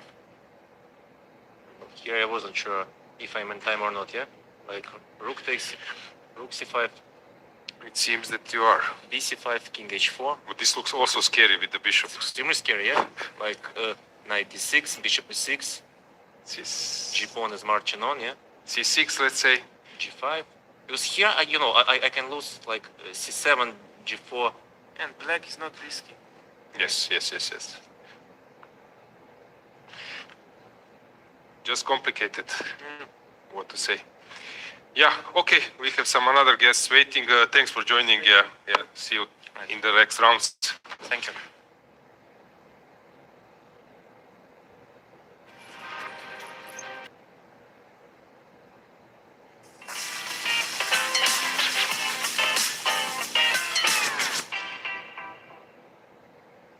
And we are back. Pragnananda, Ramesh Babu, congratulations for your win. We are very curious. We were following your game. Besides the main tournament, it was quite interesting. Any remarks? Were you surprised by E6 or something at the beginning? Yeah, first of all, it is a bit strange to play like in the open world Highlight is playing, but the players are really strong in the open as well. And I mean, as we saw today, like it was a huge fight, and I was not really sure what was going on. French did come as a slight surprise, but I was nevertheless ready for it. I had something planned, so.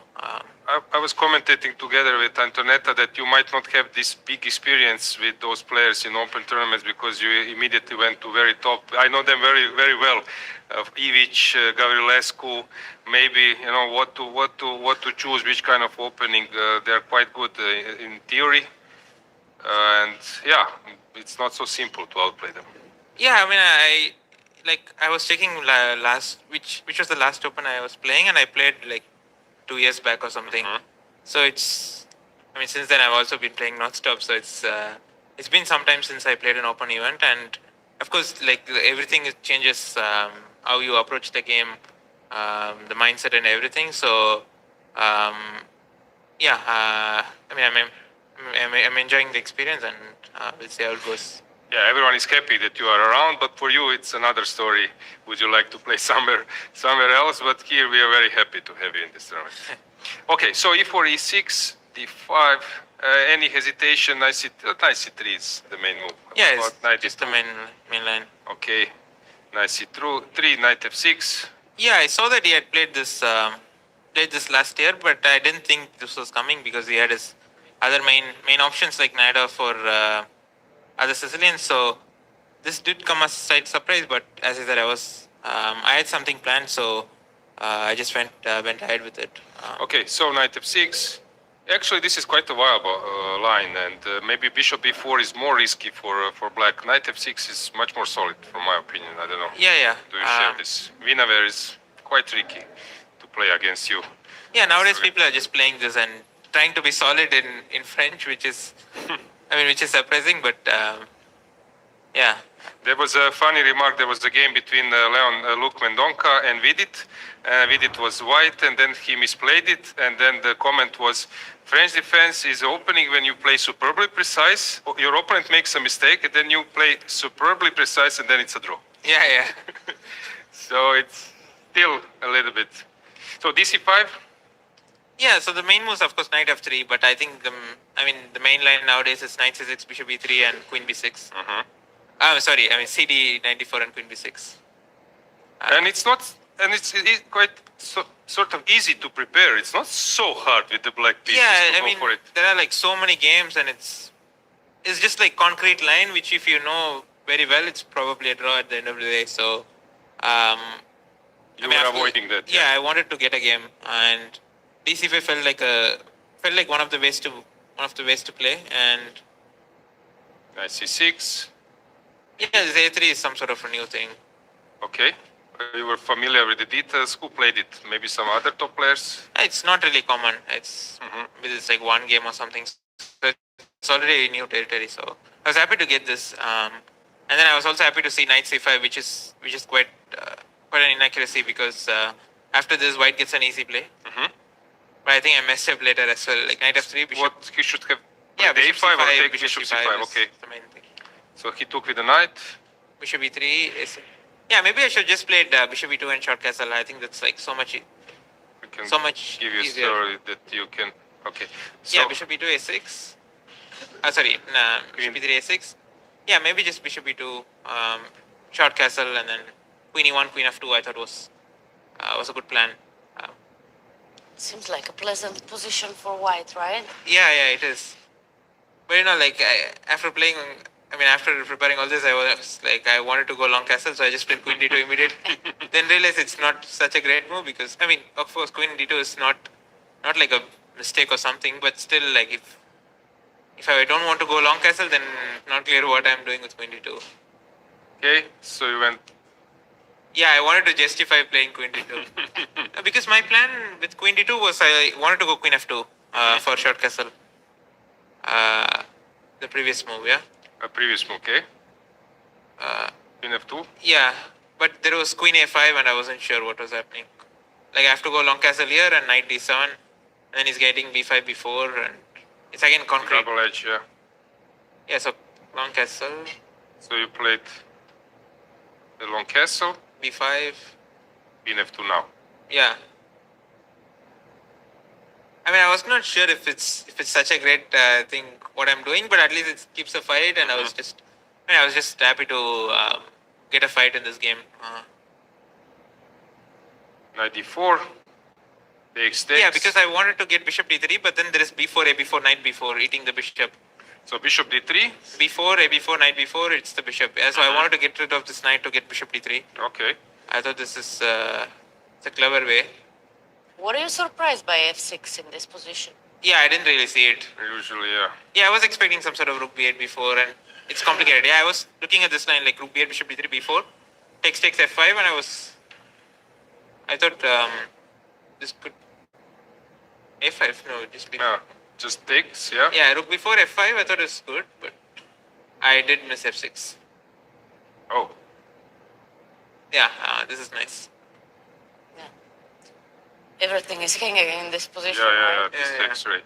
Okay, now I think maybe probably black takes over. Yeah. So he played Yeah, he played the f6 immediately? Yeah, I wasn't sure. Like I thought maybe But e5. usually this is a reaction to take. Yeah, I was. That was my main move. But bishop f6, I thought. It's solid. I'm probably slightly better or something, but it is a solid position, and probably like black's moves are easier after this. Even though I know I'm probably slightly better, I thought it's queen g3 kind of keeps like game more concrete. That's what I felt. Were you regretting this decision a bit later or no? Or in terms of what Not gets really. better? Because here we were discussing this a5 option. Not yet. When was it? Yeah. That was important. Yeah. Yeah, that b4 was critical. Not an easy move, but critical one. Yeah, bishop d3, queen e7. Yeah, here I spent a lot of time. I was not sure how to continue because he's going to play a5 next move, like no matter what I'm going to play, and it's not really obvious. I thought rook h1 or h4 were the other candidate moves, and h4 a5 was again the issue. Rook hf1, I thought even bishop b7 or something. Yeah, every time he gets this a5, the next move it's a counter play. So I went knight e2, hoping that he will not play a5, and He didn't. fortunately Okay, so what was your plan after a5? honestly I didn't know. I thought maybe I should go knight d4, ab. Knight c6, right? Yeah, I thought if I wanted a bailout, I have queen h3. Okay. I thought this was also interesting. g6, queen e6, rook, knight e6, rook f2, knight c7, rook a3, e6. I thought this was like extremely forced. Here I thought black has probably many options and should be fine, but this knight c5, e7, bishop d7, and maybe bishop b5 I was thinking. I wasn't sure how to refute this. Like extremely forced line. Yeah, this is not an easy move at all, rook c3. Oof. I saw rook a2, but I thought rook a2, Rook rook c3 a2 is is a drive. very tough move. With this position to play rook c3, okay. But okay, it's long, and I thought black must have something in between to solve the issues. But this is like one of the ways, and ab4 knight c6 is of course critical. This is what we were discussing after the game. Like queen c5, I wasn't sure. Like I thought at best I should probably have a draw, like queen h. I mean, queen h3, g6, also queen h4, g6. I didn't see like a way to continue. I thought black gets like enough counterplay at least to make a draw. Okay, but maybe you can get some question in front of him. Let's say even if you take, well, how will he play? This is just bad, no? Like I don't have attack and Okay, probably a6 is not a great move, Yeah, but yeah. he plays it, the engine plays it so easily. yeah, knight e2, a5 was also. I mean, I didn't want to make this move, but c3 was the other option, which is of course a bit sad. Yeah. Okay, but c3, yeah. Why so sad? I mean, okay, at least it's like better thing for black, like knight d6, bishop d7, and gets a lot of counterplay. Yeah. Yeah, I was happy to see knight b6. Okay. That, So instead of a5, he went for knight b6. I mean, I should have started with knight f4. I was just regretting this after playing rook h1. Yeah. Yeah, I think it's just over. Like, Threatening bishop practically at h7, least. right? Tough. Yeah, and then rook f1. I mean, I basically wanted to do the same, but I started with rook f1. I just forgot that he can, he can go knight c4 or rook f1 also. So, no, I don't think I played well in this phase of the game. Did he give a reason not to play a5 after the He was game? not sure about knight d4, knight c6. I mean, that's what I was trying to do. I mean, I was just trying to create something, but okay. So knight c4. Now you still need to work, right? It's not Yeah, rook f8. I thought this was good. Yeah, here he should have gone bishop d7. I thought that was the best. And then basically not to trade the rooks, and I mean, not to trade the rooks, but like keep this bishop d7, queen e7, because always to get this a5 counterplay. Because after rook a7, all these endgames are just like really unpleasant. Capablanca's duo, I was mentioning queen and a knight. Yeah, it looks very tough to play this position with black. He will take on c4 and Yeah. Static. all pieces on light pairs. Yeah, instead of bishop c4, queen d8 is not great. No? Probably it's g7, good. yeah, no, king g7, I wanted knight f3. Is it? Yeah, also good. Okay. I thought this is maybe like a cleaner way, but okay, what happened in the game is also probably. I mean, this g4 is important. I mean, I thought maybe instead of g4 also like bishop d7, queen d6 probably wins. Like bishop d5, queen a6, but I think that gives a lot of counterplay practically. Yeah, this is just clean. I think I mean every endgame is just lost. Every like queenless endgame is just lost. Yeah, so This is a dream position, right? yeah. Yeah, this was kind of important to calculate knight d5, but okay, it's not difficult. Once you see the move, it's just easy. No, yeah, I was thinking if I should like calculate and finish it off, or like play like this, play like Capablanca, right? Just trade the go to queen a7 and then trade the queens. I thought. I mean, this position requires such a finish. Yeah, well done. Yes.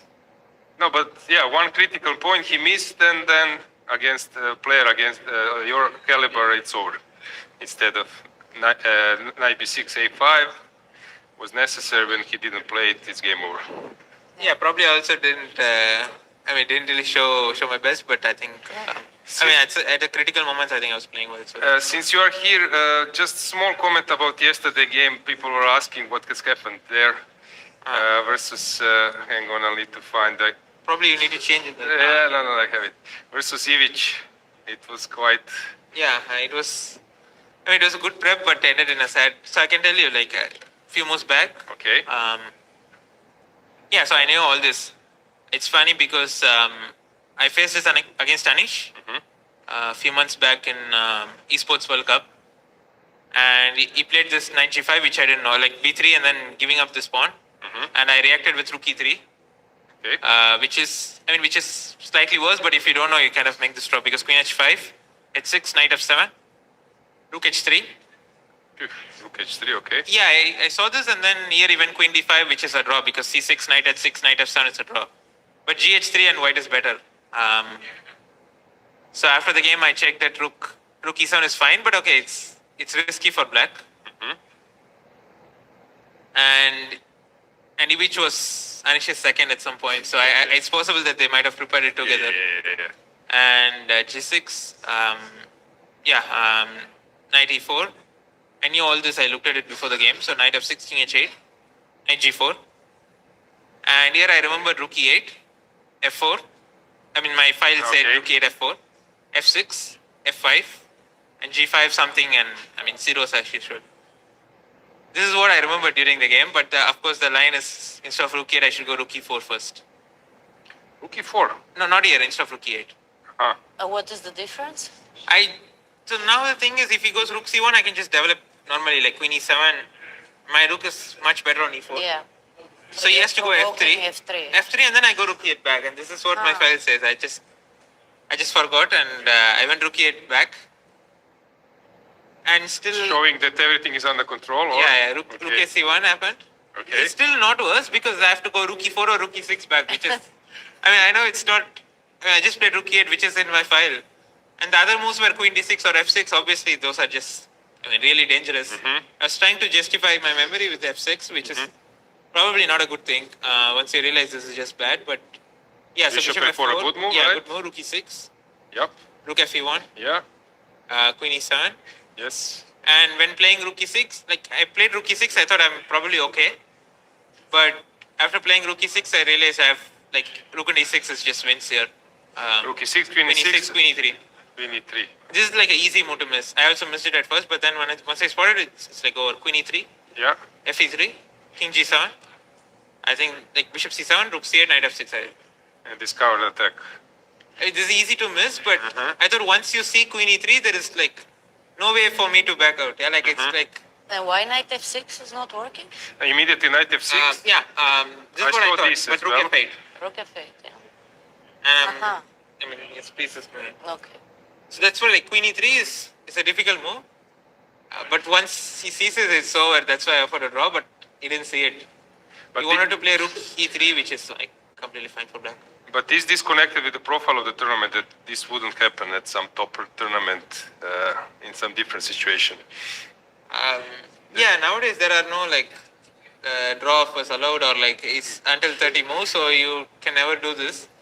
But your choice. Maybe you won't go for that line against him because against some other like player, top player, because you expect that they know those details. Or what do you think? Is it too risky to play that kind of line? No, I think the line is fine. It's just that my memory was just. I mean, if I didn't know rook e8, then I would have thought and played rook e6 or rook e4, which is much better move because rook e8 is a strange move, of course. So it's like knowing too much or even like seeing too much. If I didn't see queen e3, I would have probably played around and Exactly. I also had like 20 minutes advantage. And if he's going rook e3, then I'm But you know, if fine, this so- would have happened, then immediately they will say, "What are you doing? How can you lose that kind of game?" Yeah, immediately people will start questioning. No, but also it's like, I mean, I didn't want to gamble everything in one game, so yeah, it didn't make too much sense. Yeah, but now situation in standings is not bad for you, I believe. Now it's more or less fine. Yeah. You're leading the tournament, so still looks quite good now, right? Yeah, there's Okay. some more games. Thanks. What are your next plans? Where do you planning to go? Except World Rapid and Blitz, I believe. Yeah, there is also Global Chess Chess League, yeah. So Yeah, you mentioned maybe Waikanzi, right? Yeah, there is Vaik. There is also Tata Steel India in Kolkata. So Tough schedule. yeah, And maybe some open tournament in between. no, probably no. It's yeah. Enough. Yeah. Thanks, Okay, Braga. Yeah, thanks. Okay, guys. Thanks, and let's prepare a Thank you. setup. Thank you. Yeah.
Yeah, and we are back. Another guest. Very interesting game, which ended up in a draw. Maybe, Michael, your thoughts about the game? Yeah, well, I'm not in great shape here. I think it seems to be the general impression. No, I mean, Gawain played quite well. He had some idea in the opening, and he was putting some pressure. But okay, I think at one moment I made a move. It would be better just to pass. And okay, I was super lucky. I was not losing on the spot, or at least if I was losing on the spot, it was not so obvious. Yeah. Very interesting game to follow, by the way. Antonetta and me, we were really enjoying so many interesting moments. Your opinion, Kevin? Yeah. You were very close scoring a win. Yeah, it went as well as a Vienna possibly could. So the opening went very well. Yeah, then at the critical moment, I just couldn't quite find the win. And I was running low on time, and yeah, things went wrong quite quickly, and I was a bit worried that I was going to lose the whole point with no time. Usually you're not getting low on time, so I was a bit surprised. Yeah, it tends to happen like that when I'm not quite on form as well, but I spend more time thinking about the game, which, yeah, I regretted. I think I spent half an hour on a couple of moves, and then I only had 15 minutes left for about 15 moves, which in a critical position. Okay, let's bring the board. Let's break the board. Antonetta, if you want to add anything, no, feel just free to jump. I was following this game so much, not only because it was the most exciting of the round, but also because I started playing Vienna recently. So I was impressed. For me, yeah. So I was impressed how you managed to get a winning position in this line. Maybe you explain to us how it is done, because I can never manage that. Yeah, well, I think, yeah, it's the best you possibly can get from the opening. Okay, there's a lot of scary lines as well with the Great Bishop C5s, but... In 19th century, F4 was the idea, but now things have changed a bit. Yeah, I was delayed F4. In some setups, I'm going F4. But... Yeah, basically your white pieces are more than fine. You're struggling in this tournament with the black pieces. White pieces really looks good. Okay. Yeah, well, I was pressing against Sam. Yeah, a couple of interesting draws with the top guys, and yeah, I had good chances today as well. Okay, any moment, anything to add, just feel free. Michael, were you surprised a bit with the opening? Yeah, no, okay. I mean, in a way, we actually got Italian if you run it on a few moves, but I was losing a tempo because I had to drop the bishop back to c5. I think we got, because sometimes they play this line now with white where you just give the bishop, but you have good pieces and you get to push d4 quite early. So I guess white gained, something, and yeah, I was not. Yeah, some hybrid between 4 knights and an Italian around here. Maybe it's an appropriate question, but Michael, are you fed up a bit because with those lines, because you're playing for all your career, you're an expert, fabulous, but sometimes, I know it's not easy to enjoy those details. How do you feel when you're playing so many games? Time to take out the dragon. Okay, dragon is maybe too drastical, but... Well, okay, I mean, yeah, it's just... no, it's not really the openings that bothering me, but just didn't feel the game at all. Okay, so bishop c5, you mentioned that you needed to come back. Yeah, probably what actually cost me was that I had some very similar position to, if you go on a few moves, I think it's still in my notes, but there are so many different move orders. Okay. But this kind of position where I go even rook e1 and d4 and queen c2, this setup I should have been able to play more or less immediately, but I think I spent 40 minutes to reach it, which a5 is quite a useful move, right? Well, okay, I'm trying to hint at something with the pawn on b3. And, okay, black also needs some space, otherwise I could just get squashed if I don't take some territory somewhere. Okay, so d4, bishop b6. And we were discussing about d5 here immediately, right? Yeah, Was maybe. it here? Yeah, and if I take on... On if knight takes Knight takes e5, e5. knight takes e4. I'm using the same trick, but not even winning a pawn. Maybe. Yeah, because you cannot take on e4. But even, I don't know, maybe some... I thought bishop f5. Yeah. Or just take. No, just take. Okay. Yeah, take is possible, but... Yeah, because you cannot take. Queen takes is f6 and rook takes bishop f5. Will you go now bishop f4 or not? I had a feeling I was a bit better in this kind of thing. Knight c4 and b4 in some Maybe, order. Maybe b4 immediately. Yeah, I don't think this is anything is wrong with this. Although bishop d7 is, to me, it looks not so simple because bishop is basically also fine on c8 maybe. Yeah, but Yeah, okay. I didn't even think about d5, so that didn't help me very much. yeah, this bishop d7, you were thinking that you should wait a bit, that white does something, right?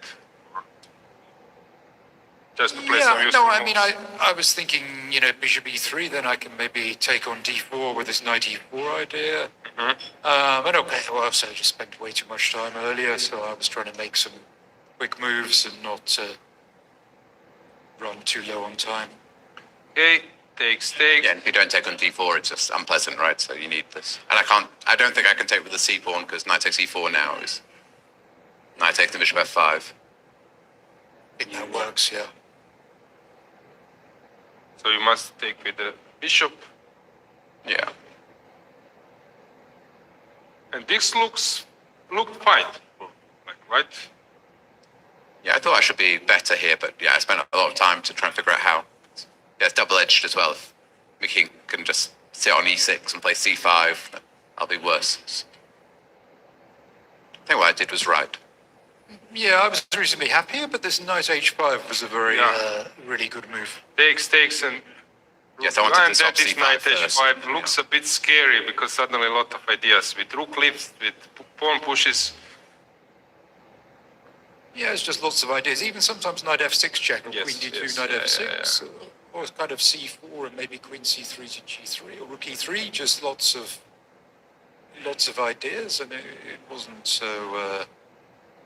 so obvious how to play. Yeah, Vienna style, but from d4 motif. Yeah, knight f6. So rook e7. Maybe not. I'm not sure it was the best, but okay. That was actually a very good move, huh? The c4. Because Yeah. suddenly then you got Some this queen c3 ideas, yeah. As well as very nice and opening move. up the rook on d1. Yeah. Very nice. Yeah, probably rook e7 wasn't right to allow c4. Because it seems that you will start d4, which was very useful. Knight And yeah, I thought knight g6 was just lost to e6, so I got excited around here. But But you were right, actually. and now, yeah, I thought you had to take with the rook. Yeah, rook takes. Yeah, rook was takes was the probably, better. but you had some reasons, I believe. I mean, I just missed d6, and I was like, okay. Yeah, I mean, what to do? You Okay. just have to kind of carry on and hope for the best. Okay, why not with the rook? Is there any? I was going to play rook, swap rooks and play queen c3 and knight d4. I thought this was at least. Because now knight f6, bishop f7 in the end. Yeah, So, so I here don't have knight this, d4. Looks scary. Yeah, with queen Bishop g3. d7, queen g3 is. Yeah, queen g3 was my idea. Also, other knight is coming. Yeah. King f7? I don't know. Yeah, bishop, Sorry, bishop d7, queen g3, king Bishop f7. f7.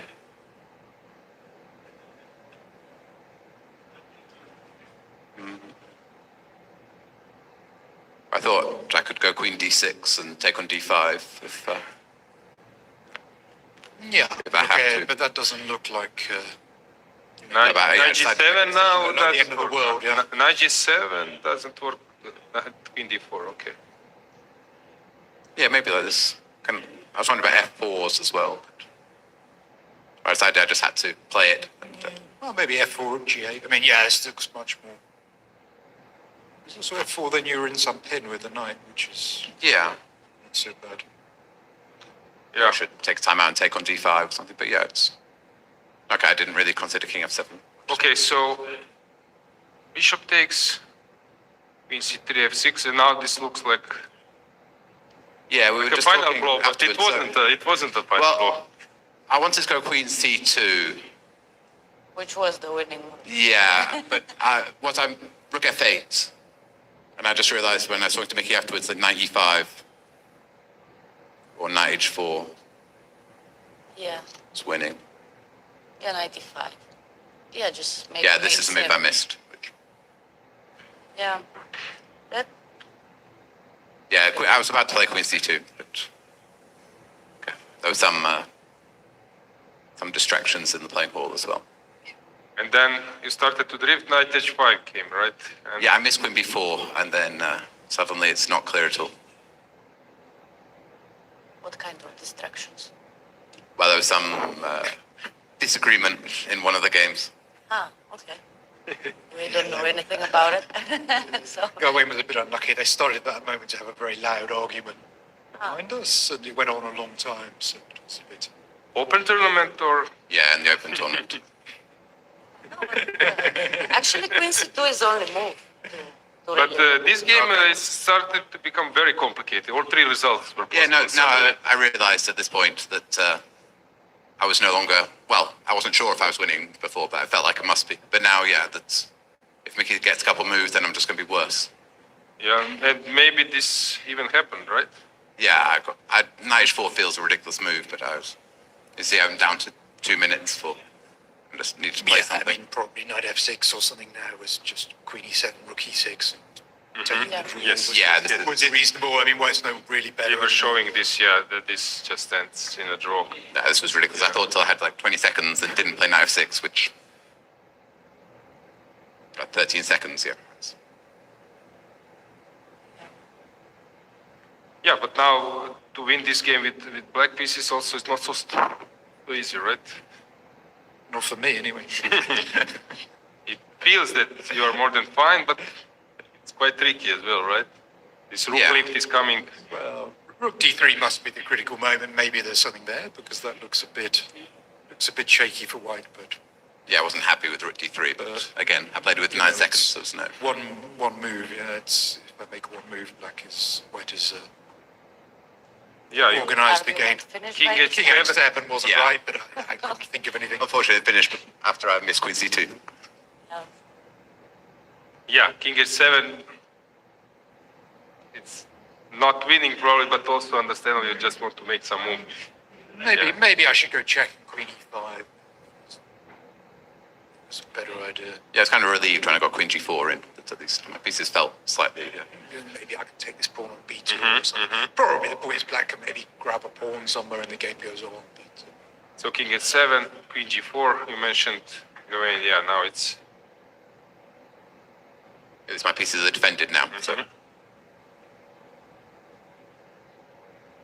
I'm not sure Still, about it was h4 not- either. Still was not so simple. Yeah, I was scared. Is there about any rook move e4. now for black? I was not sure. Maybe just queen takes b2. Well, then knight d3. So yeah, no, this, Rook somewhere, rook e4 we were mentioning maybe Yeah. is a, yeah, rook e4. So rook e4, knight d3, rook h. rook h4, king g1. This is what we were talking about. The rook d4 in the end, rook 7 game, right? The draw. Rook b7. Yeah, it's probably a- yeah. Yeah, maybe it's now it's quite drawish, right? d4. Yeah, very Relieved interesting to game. survive. What to say? Yeah, probably harder to play for us. It was very entertaining. Yeah, okay, thanks for joining again. Yeah. Thank you. thank you. Thank you very much.